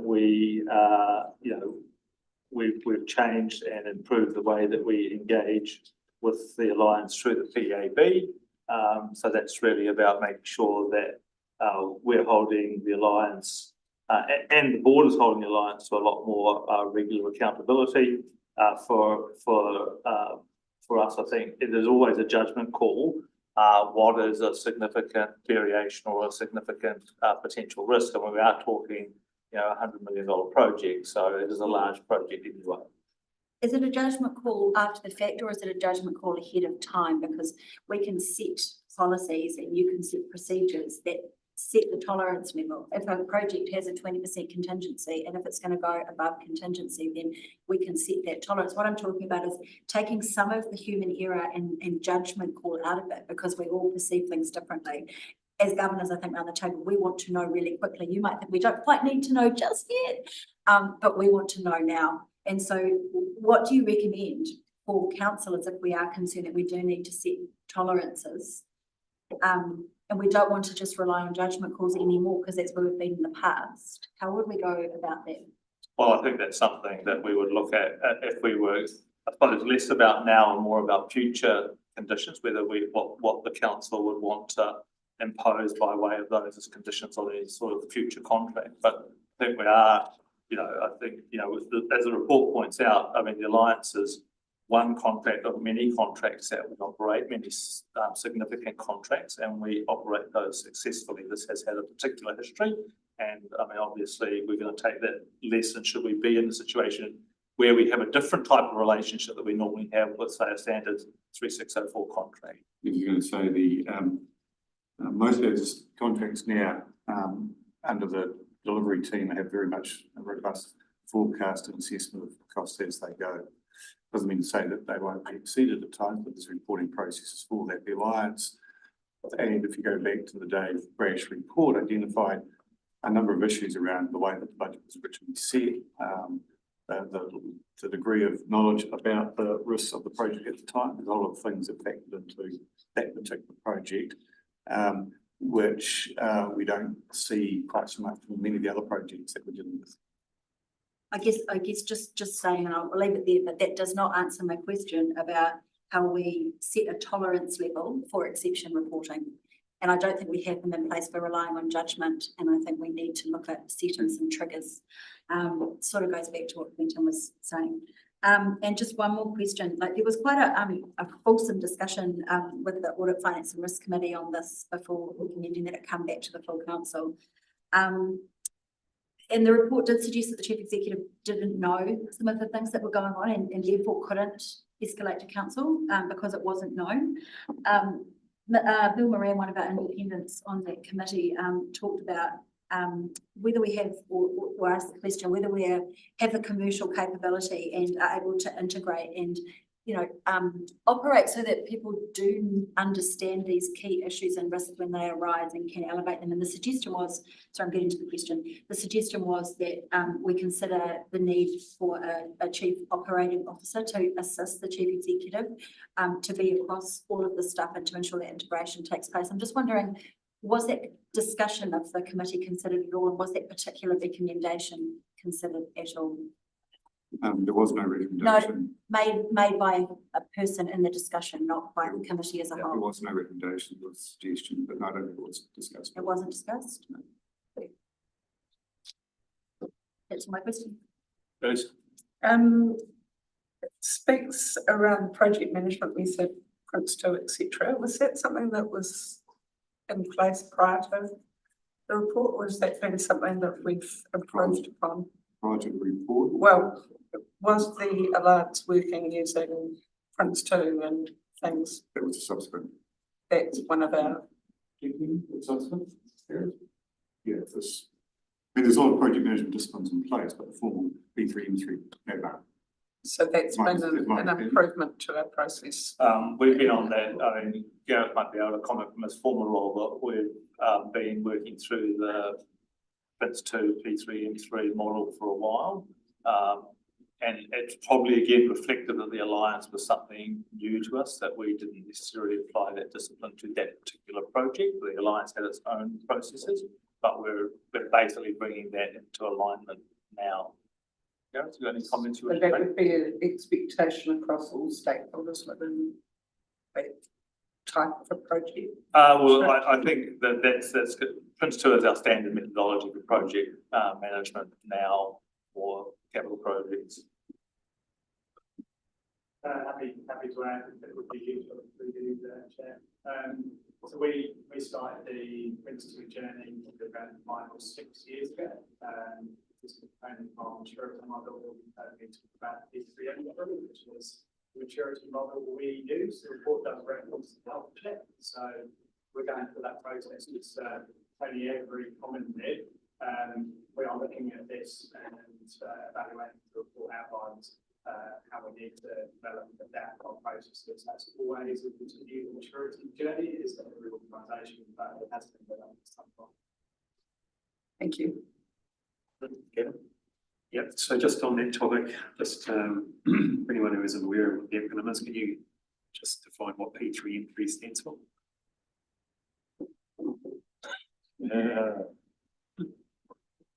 What's the full P3N3 means? So P3N3, sorry, I didn't get it. P3N3 stands for Portfolio on Programme Project Management Maturity Model. That's P3, and the N3 obviously in terms of understanding what an organisation does for managing portfolio. In the case of this report, capital, what about capital spend, and how we manage that programme, bunch of projects that essentially deliver something like a network of assets. Projects, actually that's fairly clear, and then management maturity model is the approach of evaluating what the key principles are and achieving improvement each phase of the phase. And my next question is, how is it implemented in practice, on a daily basis? Say in terms of the arterial project, for example, how is it actually put into practice? Pretty good question. Not sure it's a very quick answer, but the P3N3 model has a number of principles, obviously starting with governance, for example, management by exception is another, so we touched on that in obviously the report that's in front of you, managed by stage gates, we touched on tolerances, that's the component of it. Ultimately, it's around implementing systems, processes, training, education, so that everybody's aware that that's what they get done and how they manage education principles and practice. Thanks. And then my only other question is, I guess particularly in relation to the arterial project, but I'm looking to see how this might apply to other projects, is that I've had a concern that we never really knew what the original project was going to be. The design was, incomplete at the start, and I'm not sure if the council as an elected group has ever seen, and obviously it was in the last term, ever saw a set of plans that said this is what you're going to get for your money. And then for this type of project, that's constantly changed all the way through. Whether there's any ever reference back to, you'd need to see something to begin with as a baseline, but then reference back to the councils to see, what's going to be delivered at the end of it. So, because I don't think that's happened for this project, and I'm just wondering whether for future projects there is some effort to do that. So we actually know what we're getting for the money, and we can see what's changing along the way. Yeah, I think part of that was, the council and the council's had a long-standing aspiration around the road, and it's been through multiple high-level design options, route selection, but certainly not down to the specific details.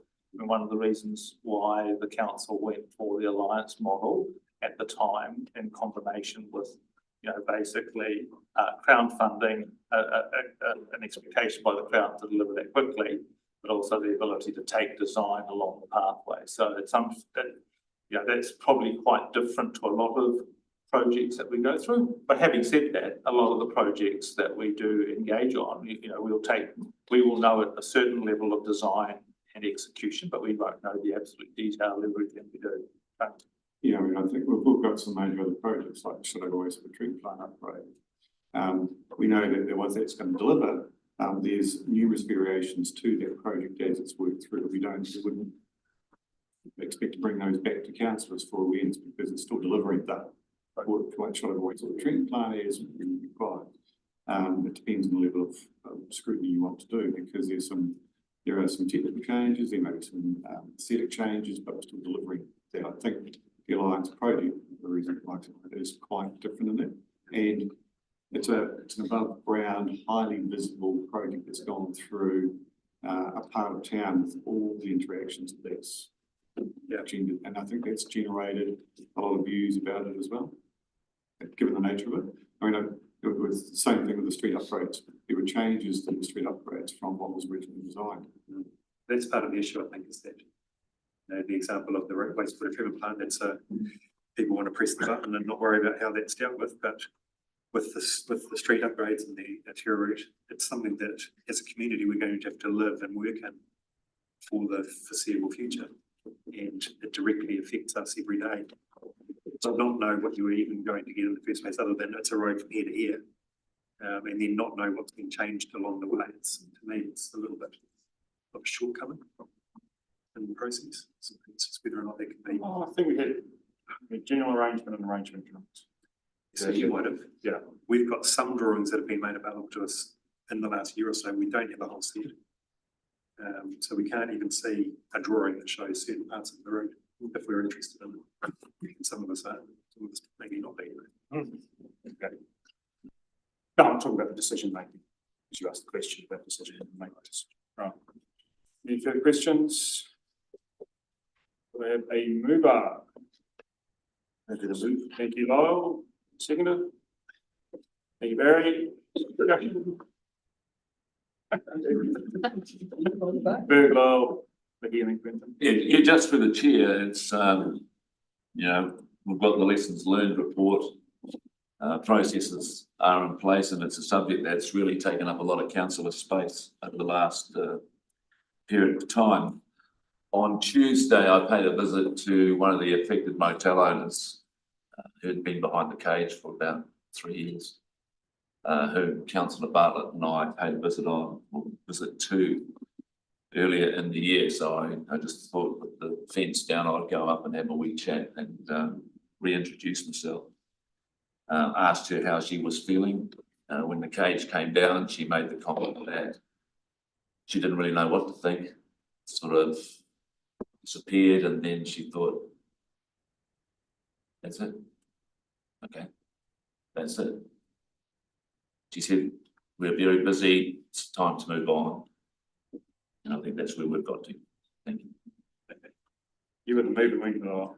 Yeah, I'll wait. So you'll wait. I'll go Q and then I'll jump. Yeah, to Mickey. thanks. And look, I do reflect on those sentiments that Councillor Berg just, that we will need to move on, but for me, this has been disappointing. And I think we have to learn. If we don't learn from these things, it's even more disappointing. So that's that's where we're at. We, councillors requested a review, and obviously the AFRC subsequently sent that back to council with what we've got today. That's taken 18 months for that to occur, and I don't think that has enabled us to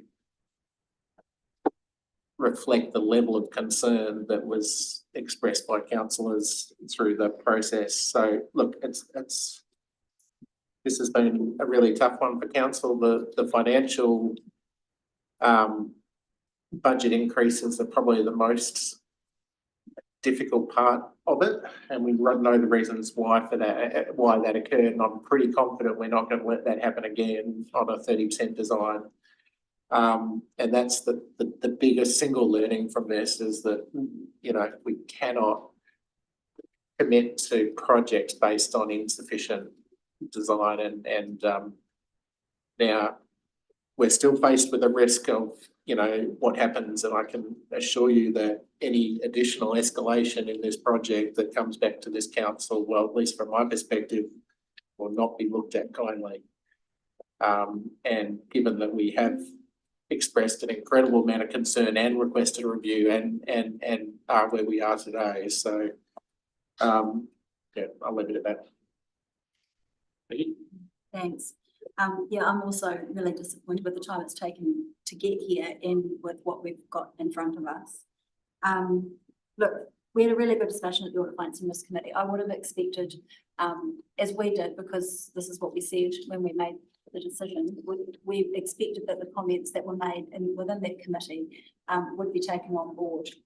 before it was then presented to council, and I've just had a no that it just wasn't considered, and it just concerns me. I think, you know, the thing that we've got to get right is our attitude towards things that go wrong, and I think we need to stop being defensive because people make mistakes. And people can improve, but you can't improve unless you fully grasp the extent to which we stuffed up.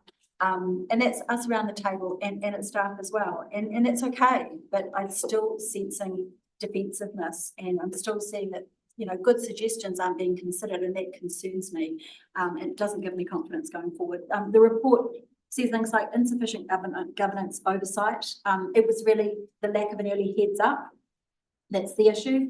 There was no early opportunity for de-scoping or delaying to meet budget constraints. And look, I've not seen anything that suggests that this has definitely changed. I would like to see through this recommendation that we've got. So one of the actions is, as you talked about, as part of the ongoing M3 roadmap, a review of current project governance framework should be undertaken, et cetera, et cetera. Now, to me, I understood these to be project management frameworks, but if we're trying to incorporate good governance, I'd like to see that we look at, as has been written in the table, how we define tolerances and how we look at forecasting, you know, overruns and exceptions so that they are reported in time, because I think there is a genuine risk of human error. There's also a genuine risk of councillors intentionally not being given information in time to make decisions. I'm not saying that happens. I'm just saying it's a risk that we have to be aware of, that if something's going ahead and we want it to go ahead and the organisation wants it to go ahead, if you just wait a little bit longer, councillors may have no options and may need to continue. And like I said, it's just from a risk perspective, that sits there. So I think we need better processes in place. Yeah, and generally, I just think we need to be more proactive with our governance. Us around this table, we often make suggestions and there's a lot of pushback that we get from staff on certain things. I think we need to be strong as a governance team and, you know, take the time, and I don't know if we do that, but to sit down and talk about some other things that we think are important and to really stick with those until we get some progress, because otherwise nothing's going to change. Thanks. Oh, sorry, did you want to say something, please? No, last. Last year. Thank you. Hearing where Councillor Ferguson's come from, I would just like to take a moment to reflect on, in March 2020, New Zealand's borders closed with COVID. This project kicked off in September 2021. Our borders were closed until the 31st of July 2022. This SIF funding, there are not many projects that have actually come to much fruition out of our government's response. And one of the bits that really stood out for me out of Mr. Brash's report is that we have got a good outcome, and that the alliance was most likely, that we'll never be able to test that fully because we didn't try another model, most likely the most effective way to get this project delivered when we were at 30% design, when we were really impacted in our delivery through the loss of a key team member.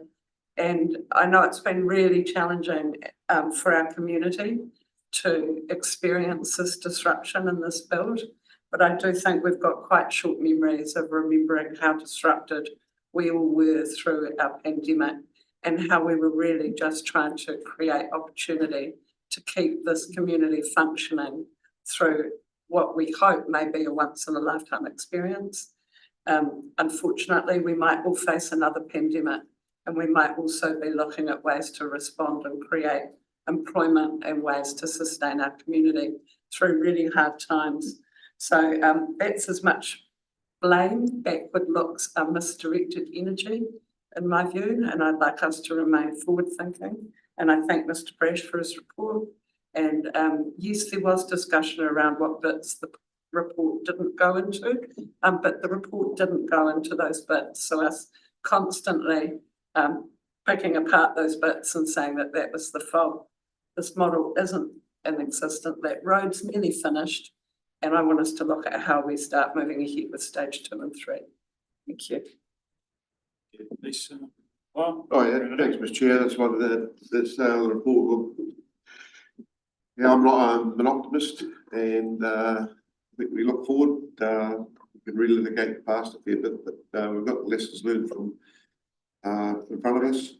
Based on that, we've had action already, the reporting, enhanced reporting to the Infrastructure Committee, Wānaka Community Board, AFR through the new risk management or the enlarged risk management system in our quarterly reporting. I have to commend the layer we've been pushing for a while for good reports, and what the P&I provided to infrastructure and to Wānaka Community Board. It's a good reflection of how we can be more aware in a timely way of any issues that are arising.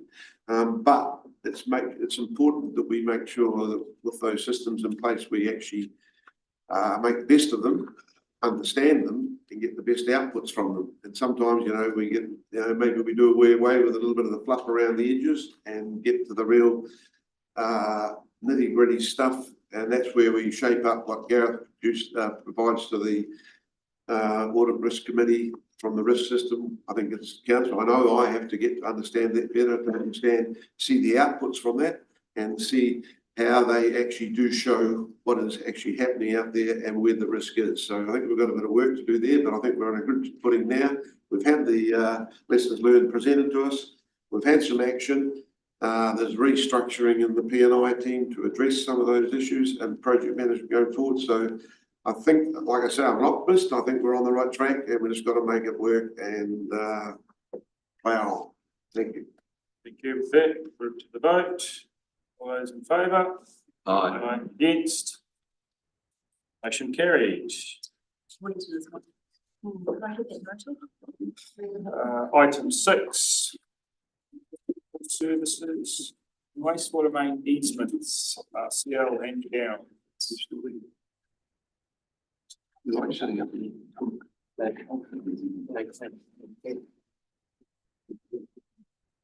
Just like to introduce Cindy Hitchcock, who's our property advisory manager, who's been with us since April this year. Sorry, Roger, missed the first name. Christina. Welcome, Christina. Page 108. Councillors, take it away, Roger. This is for a underground electrical services easement and wastewater easement in Henley's Farm through a local purpose reserve.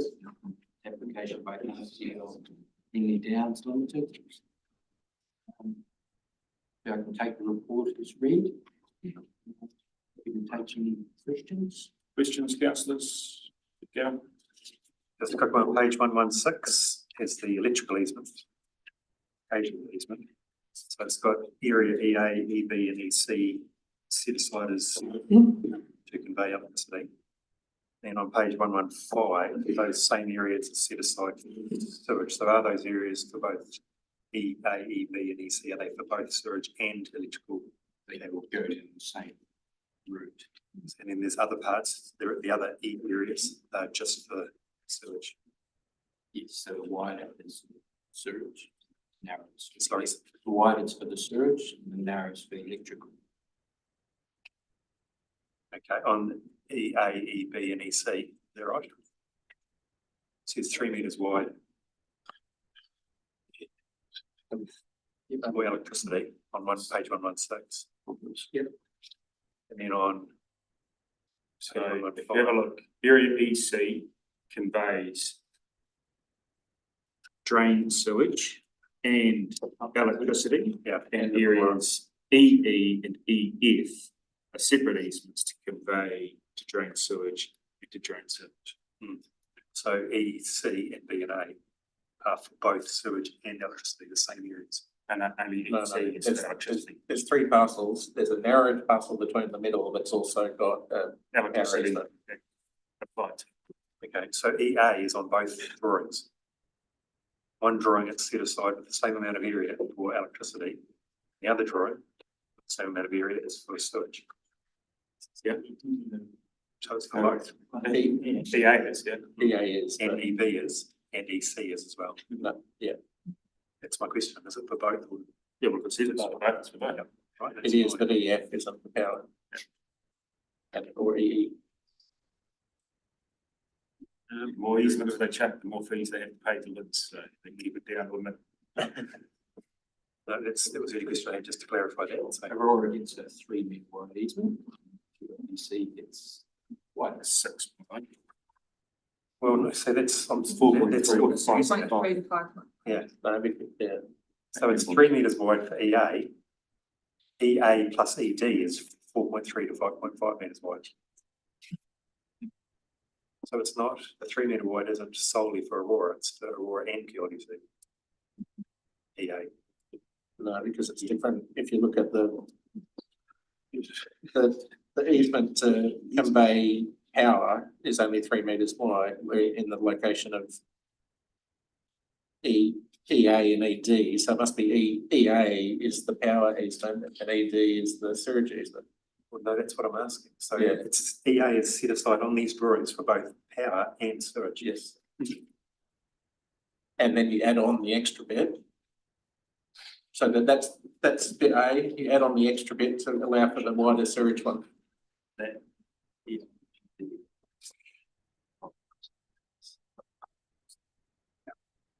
Just trying to confirm that EA is for both sewage and power. Yes. Yes. Good. That's what I'm asking, but I keep getting different answers. Yeah, he does. I get told that EA is only for Aurora. The EA and ED exist as one whole. It's one, they're two halves of one corridor. Sort of, yeah. EA is one half of it and ED is the other half. I don't know as close. Yeah, no, that's right. Yeah, because the EA is only 3 metres wide. The A. So on this one, sorry, before we get too far again, can we actually have the easement plan, the actual survey plan? It makes it a lot easier to read.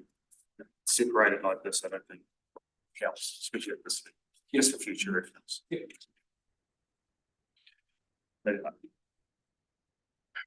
I'm happy to move if there's no issues. Thank you. Second. Discussion. Oh, sorry, just quick on the resolution, then, you know, at 7, is it General Manager of Community Services get the delegation, not you guys? Sorry, there's a, Oh, okay. thank you. The report's been done by us, but it's obviously, it's good. Any further discussion? I'll put it to the vote. All those in favour? Aye. Against? None? Motion carried. Options 7, right, I don't know, options. Procurement plan, parks and maintenance contracts. Big on. Adrian, thank you.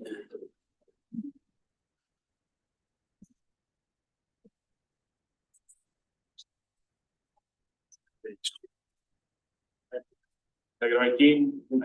I'll hand over to Adrian.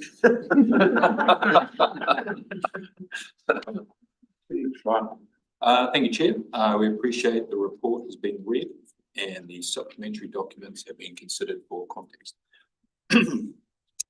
The ask to approve the procurement plan to allow council officers to proceed to open market for 3 new parks maintenance contracts on January the 20th. This procurement plan before you represents the single largest ever long-term investment in our social infrastructure and services, and is a response to the needs of our high growth district today into the future and in a responsible and affordable way. The proposed contract landscape complements an existing internal delivery team and is informed and supported by 7 years of learnings by contract witnesses, which ensures us it's an enabler not only to maintain, but to grow the capacity, confidence and capability of parks, community services and our greater organisation.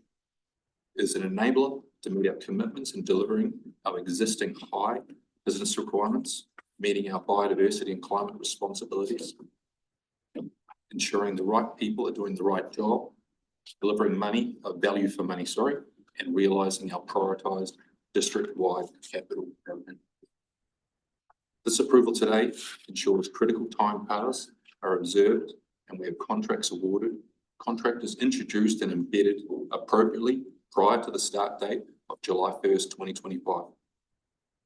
That time invested to embed contractors prior to the start date will ensure performance resonates through the term of the contract. Thank you, Chair. Questions, Katie? one of the main criticisms we get from the community is just utilizing local suppliers and contractors, and the page 131, 10 of the report, you reference that our preference is to support and encourage locally provided markets and recognise that out of district might be best for maintenance. I was wondering if you could just speak to how that ranks when it comes to procurement in terms of local contractors versus outsourcing, and where that comes in financial, how that has an effect when weighing the options compared to all the contractors. Well, with our larger contractors, often they are able to procure within their supply chains more favourable unit rates. I guess that's balanced with the need to encourage those larger suppliers to engage one-to-one with our local suppliers. And I believe that word balance is really key here. What we have done is that we have identified this as very important to us formally. That is by way of including it within the RFX document or the request for proposal. We outline that contractors will tell us very clearly who they are engaging locally. We're not just simply interested in, we're going to do it. We want to see some names. Yeah, and mention as well that you referenced that in this around the subcontracting and following through who's actually doing the work on the ground.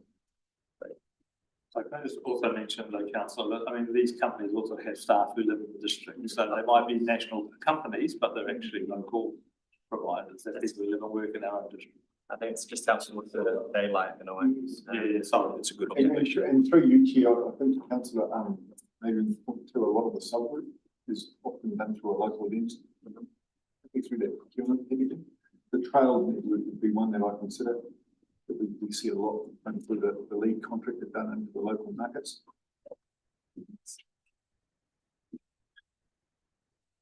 Okay, quickly, so on page 131, there's two tables there. The first one is the existing contractors. We've got open spaces, high profile chief and tracks and trails, and then the next table down, you've got 3 columns, open spaces, arboriculture and tracks and trails. Is that those arboriculture contractors, are they the ones which are available for high profile chief, or is that just a separate category altogether?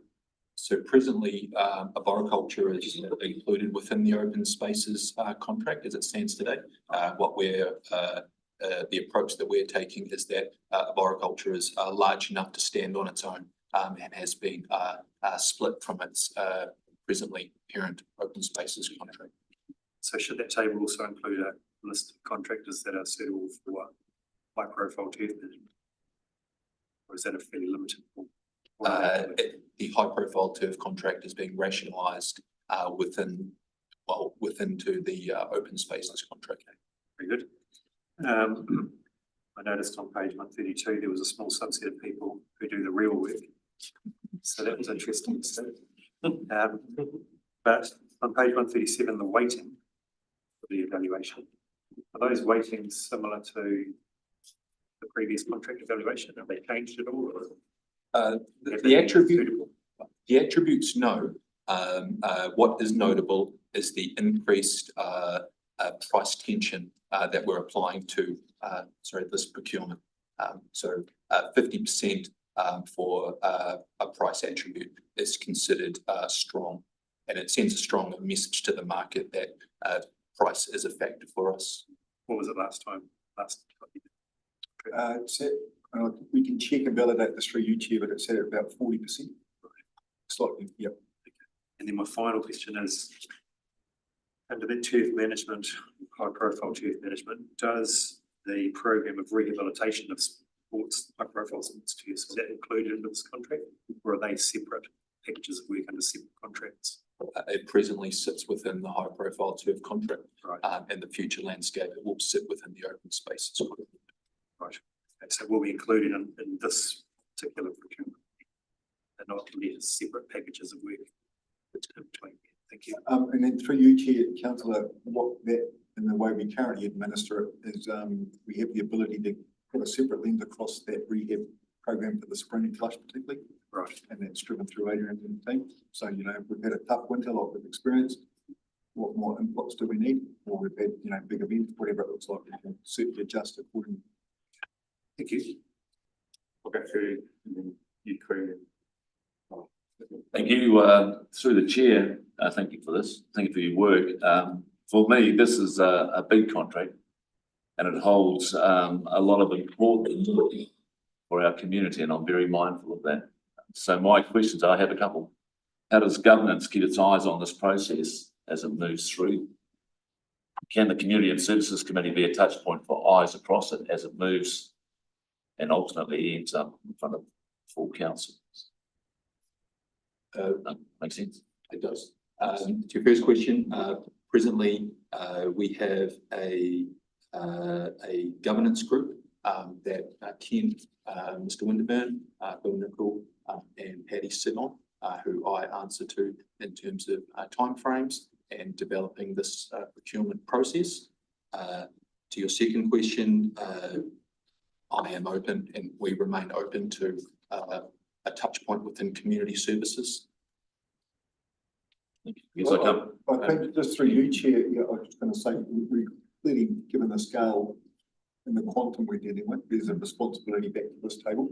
And then looking at the touch points you touched regarding the committee, you know, the visibility, we could certainly work alongside, you know, yourself, governance, as part of that reporting framework. Once we get this out the door, we've got all this time mapped out. But there will certainly be some reporting back to the top table about how we need to take forward the, you know, the outcomes of going to market. Thank you. Yep. Thank you. Yeah, well, just a couple of quick observations. One was that I recall a contractor changing once before and the same guys driving the mowers the next day. So, you know, in terms of local workers, they often draw on the previous workforce, but and equally, I do recall a time when they actually didn't even have any mowing plant in the Upper Clutha and they were bringing it over the hill, which was equally inefficient. So they're just two things to keep in mind. Just in regard to the maps, am I correct in understanding that their expectation would be they're only servicing things within those purple areas mapped on page 159 or whatever those other schedules? And if it falls outside the purple area, it wouldn't be within their responsibility. Is that how you've read that? Through the chair, that's an existing, I guess we are communicating our existing footprint, and if it was to grow, we have, I guess, levers within the contract that we can grow with it. So we're not solely. The reason I asked that is because I think there are things outside of that purple area that we've missed.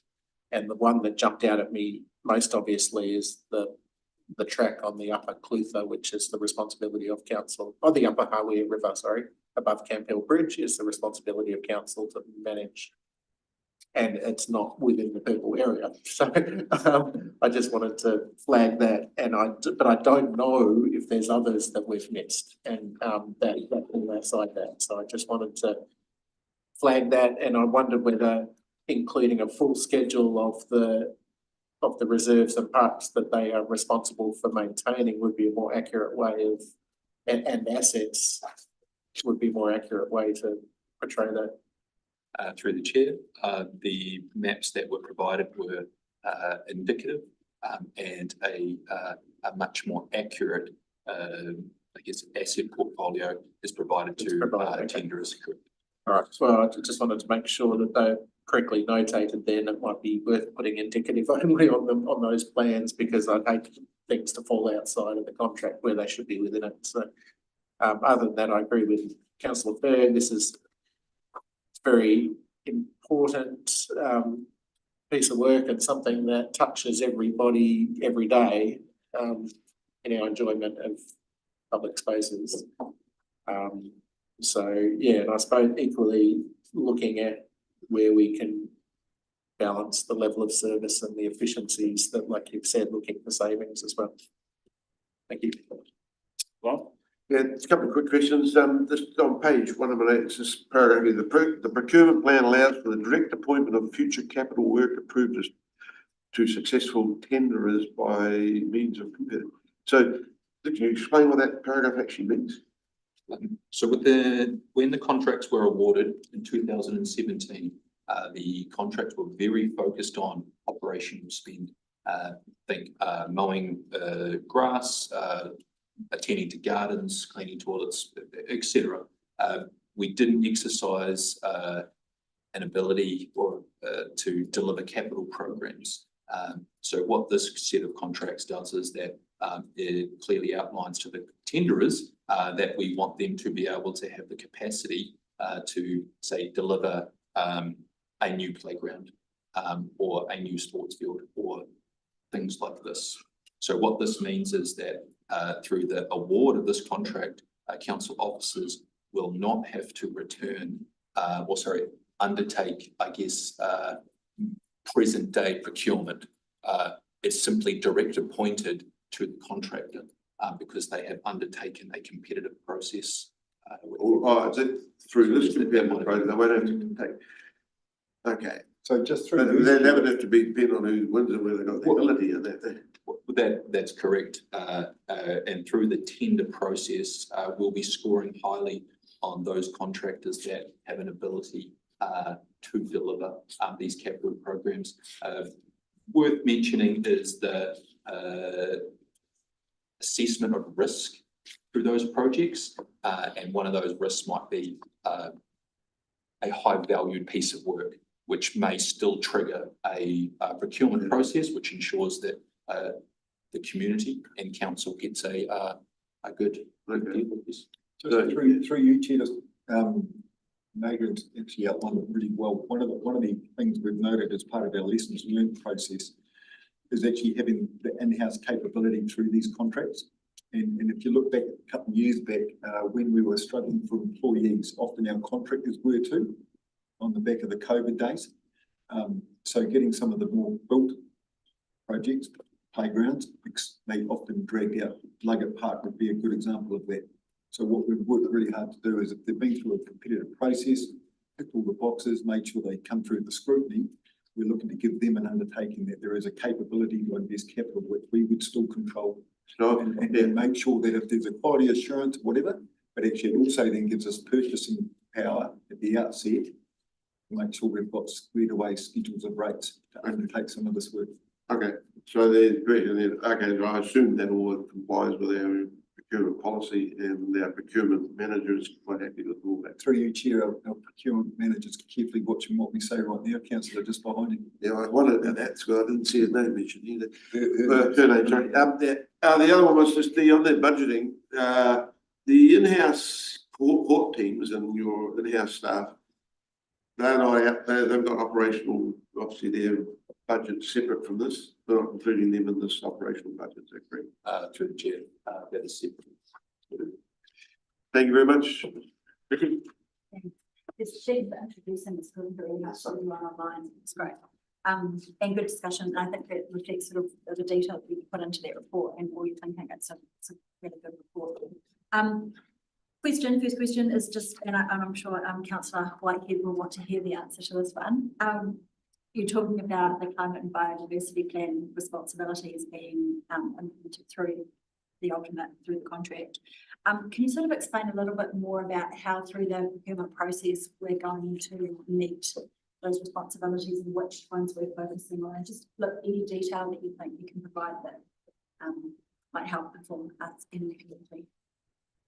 Fundamentally, what we're through this process, what we're doing is ensure we get the right contractors in place day one to undertake those initiatives at the direction of council officers and ultimately council.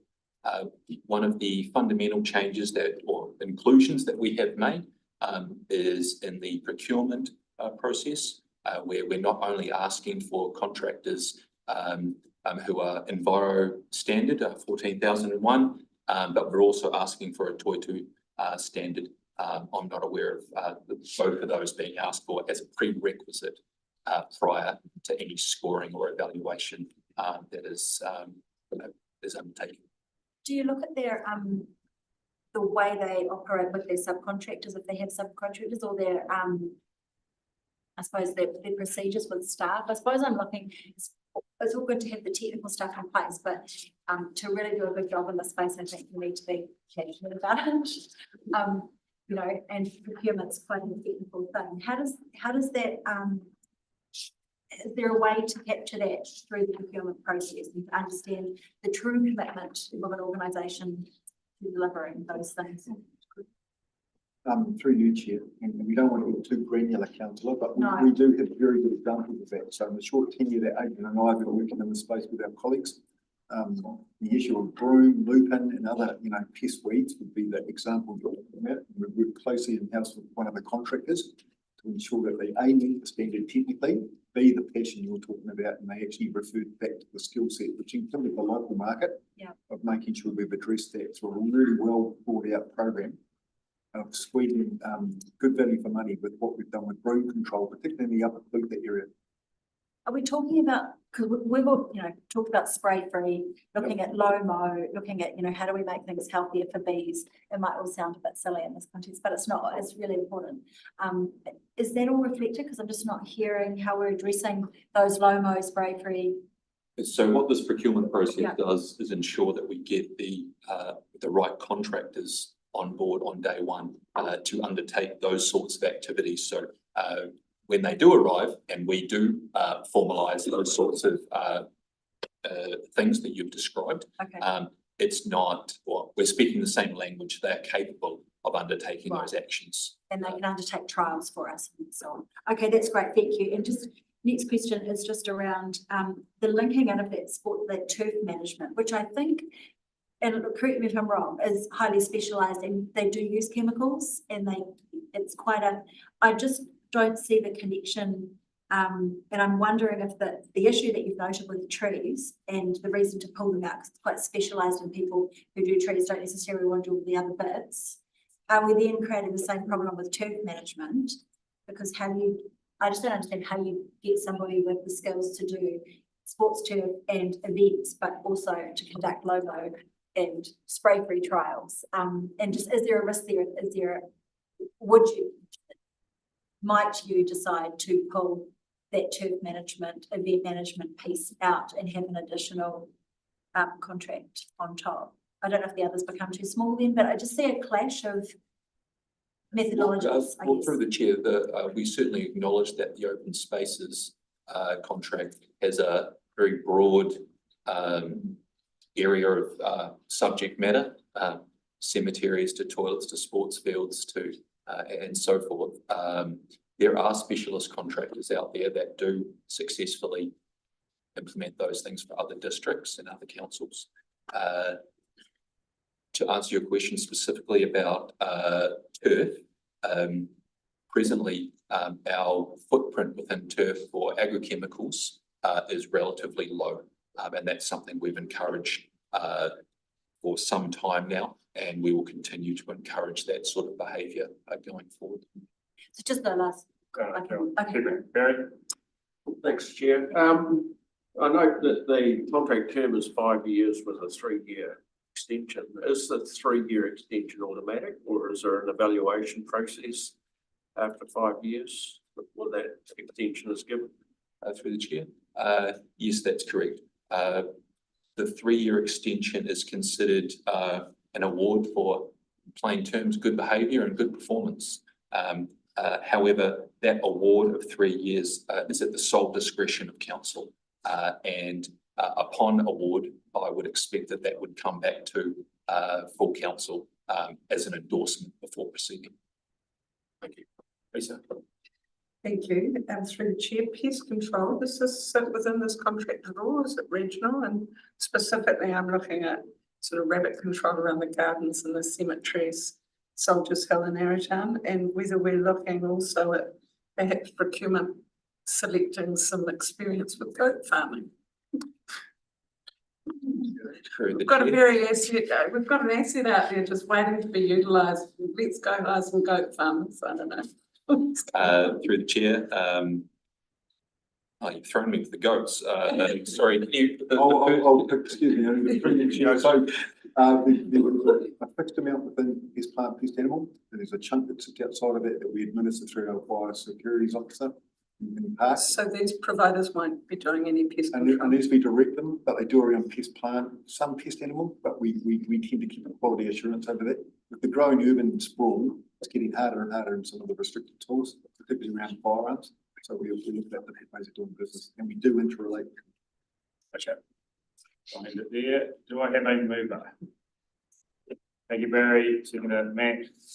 Any discussion? Sorry. Vicky. Look, just a quick comment, you probably got the idea from where I was going, but I see some sort of tension in that open spaces with the turf in there, and I know there will be people that are really looking for specialised turf and we may end up sacrificing on the other end because it may not seem as important. I think both are important. I think we need to get climate and biodiversity right and the ability to undertake that new direction that we're trying to go down. And not sacrifice the turf at the same time. If there was a big sacrifice, I'd actually like to see consideration of whether there was an opportunity to split the contract to achieve both without one being undermined the other. So just through you, Chair, give a little. Hang on. Sorry. No. Discussion. Yeah. Any further? Just as the comment, I think this, through the report, it's pretty obvious that it's about getting this out to market. That's the most important thing. We're not here to negotiate a contract that comes later. That's all I can say. Thank you, Councillor. Fair contract. Right, any further? Well, the only thing I was going to say, look at the question, but I'm just thinking in my mind in terms of specialisations within the contracts and different spaces that we're looking after. I wouldn't expect to be anything that would stop the main contractor from engaging a subcontractor to deal with those specialises. You passing notes to the council. Hang on. More than a time.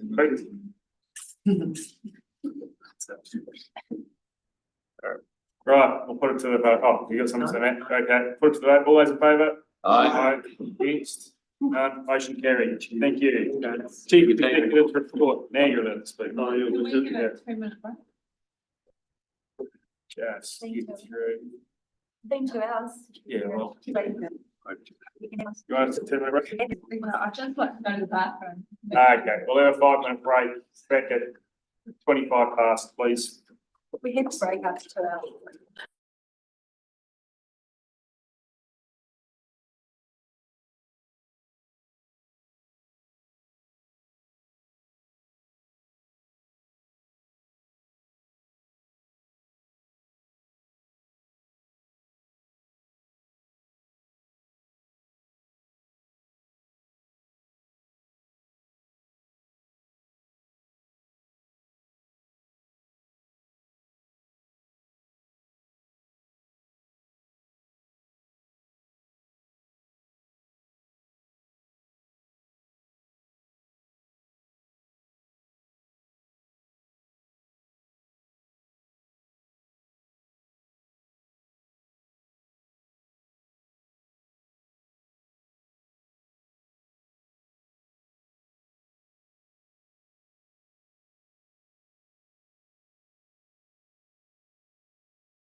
Executive, thank you, your worship. So yes, there's a number of items on here. So if we just take them sort of in order. So the Otago Regional Council representation review appeal, you'll be well across that. That's been circulated a number of times. That's now been submitted. And I think the City have also appealed. Our appeals actually in this instance go back to the LRC. They send it on to the Local Government Commission. The Local Government Commission has a fair bit of discretion about how they deal with it. The second one, the delegation. So seeking to delegate powers from me down to the GM Assurance, Finance Assurance and Risk, which should be Assurance, Finance and Risk, and the Finance Manager. And that relates to basically some determinations under the Local Government Rating Act. Appointing Warwick Lamp as the QLDC electoral officer. Warwick will be known to anybody who's been involved in elections in New Zealand for some time. And then we start to get into a number of matters that have come through from the and the second one is the candidate's name. So that's often a point of contention or debate. And of course, we're recommending our standard procedure, which is fully randomised. Fully randomised names on. So there's no advantage in being somebody. Adrian Hardback. Yeah. No disadvantage. Kevin Bartlett, there you go, that's the one. No disadvantage. No, you could be mistaken for a restaurant. So the other ones, so you'll see that there are recommendations from the Community and Services Committee, simply, and they were, as I think was discussed earlier, mentioned by Councillor Cox, so the monitoring site at Cowra Falls, the storage park, the storage facility at Jackery Park, and the approval to go to consultation on the Queenstown Hill Reserve Management Plan. And there's also the electrical easement in favour of Aurora over Sargwood Drive Recreation Reserve. So that's us actually exercising the Minister's Agreement. And then lastly, a number of matters from the Audit, Finance and Risk Committee, and in particular the recommendation from that committee regarding the adoption of the new protected disclosure, protection of whistleblowers policy, which is attached, and also the Queenstown Airport Corporation's framework, the capital reporting, which is also attached. So happy to take questions as I'm able. Questions, Nikki? Thanks. Yeah, I've got a couple. They relate to the whistleblower policy and to the QAC's capital reporting framework. Look, sorry to bring this up again. I know it's been past the AFRC, but it does just come as a recommendation, and it's not a given that we just have to approve it. We're still the ones approving it. So hopefully I can make a few comments. There are two that I had a few, but look, there's a couple that stand out. One is under 7.1 of policy. It needs a line stating that disclosure is not protected if a disclosure discloses to others not on a confidential basis and not for the purpose of seeking advice. I raised it at the AFRC and apparently it was in there, but I've gone back and it's not there. Section 11.4D of the Act says that you're not protected if you disclose to others not on a confidential basis. 7.1 sets out what's not protected, but that's not there. And I thought there's an oversight there that people who read it and don't read the Act might, I think, given that we are reflecting the content of the Act, I think we need to be comprehensive and cover that off, because someone might read the policy and they might have a yarn to someone else who then says something else, and they're no longer technically protected under the Act. So it might be a minor error, it might have been an oversight. If I'm wrong, that's fine, but that, to me, that was important. And you don't want to comment on that now, I take it, just take it offline. No, I mean, we can take offline. If there's a genuine error, we can adjust that with council's agreement, but Gareth, have you got any comment? Happy to comment if it would be helpful for you. So just touching on the section of the Act, because I think it's quite important to reflect on what Councillor Glading has raised. So the section of the Act is in terms of protection provided to disclosures. Section 11.4 is actually the onus is on protection, not the alternate. So section 4 does say a disclosure is entitled to protection even if they also make a disclosure to another person. As long as they do so on a confidential basis. So the policy doesn't replicate the act, but it is fairly clear in terms of when disclosure will be relevant. Happy to cover it off. I think personally it's more appropriate for that to be in training and guidance. We have a number of guidance documents that covers it off. If council feel that it needs to be clearer, happy to do so as well. I was just concerned because it says you're not protected if, so to me it should cover all circumstances. Right, thank you.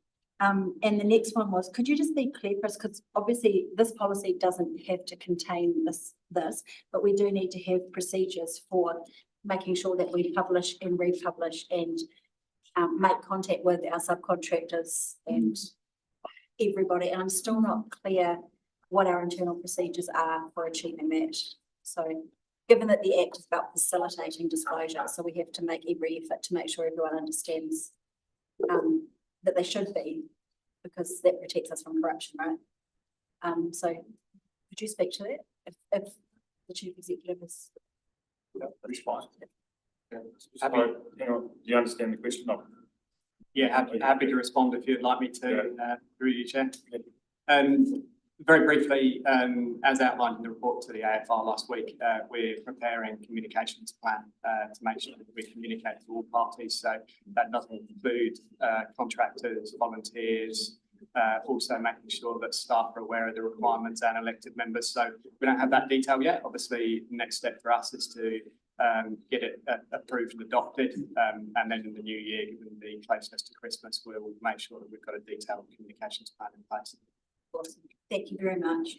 And last question is just around QLDC. So look, there's a bunch of things that they're going to report to us, and 185 is probably the page to go to. So I'm not there in them.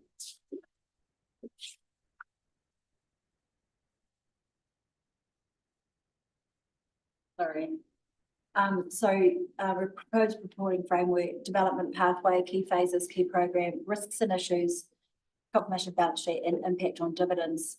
What's missing to me is the key assumptions that they're making around that.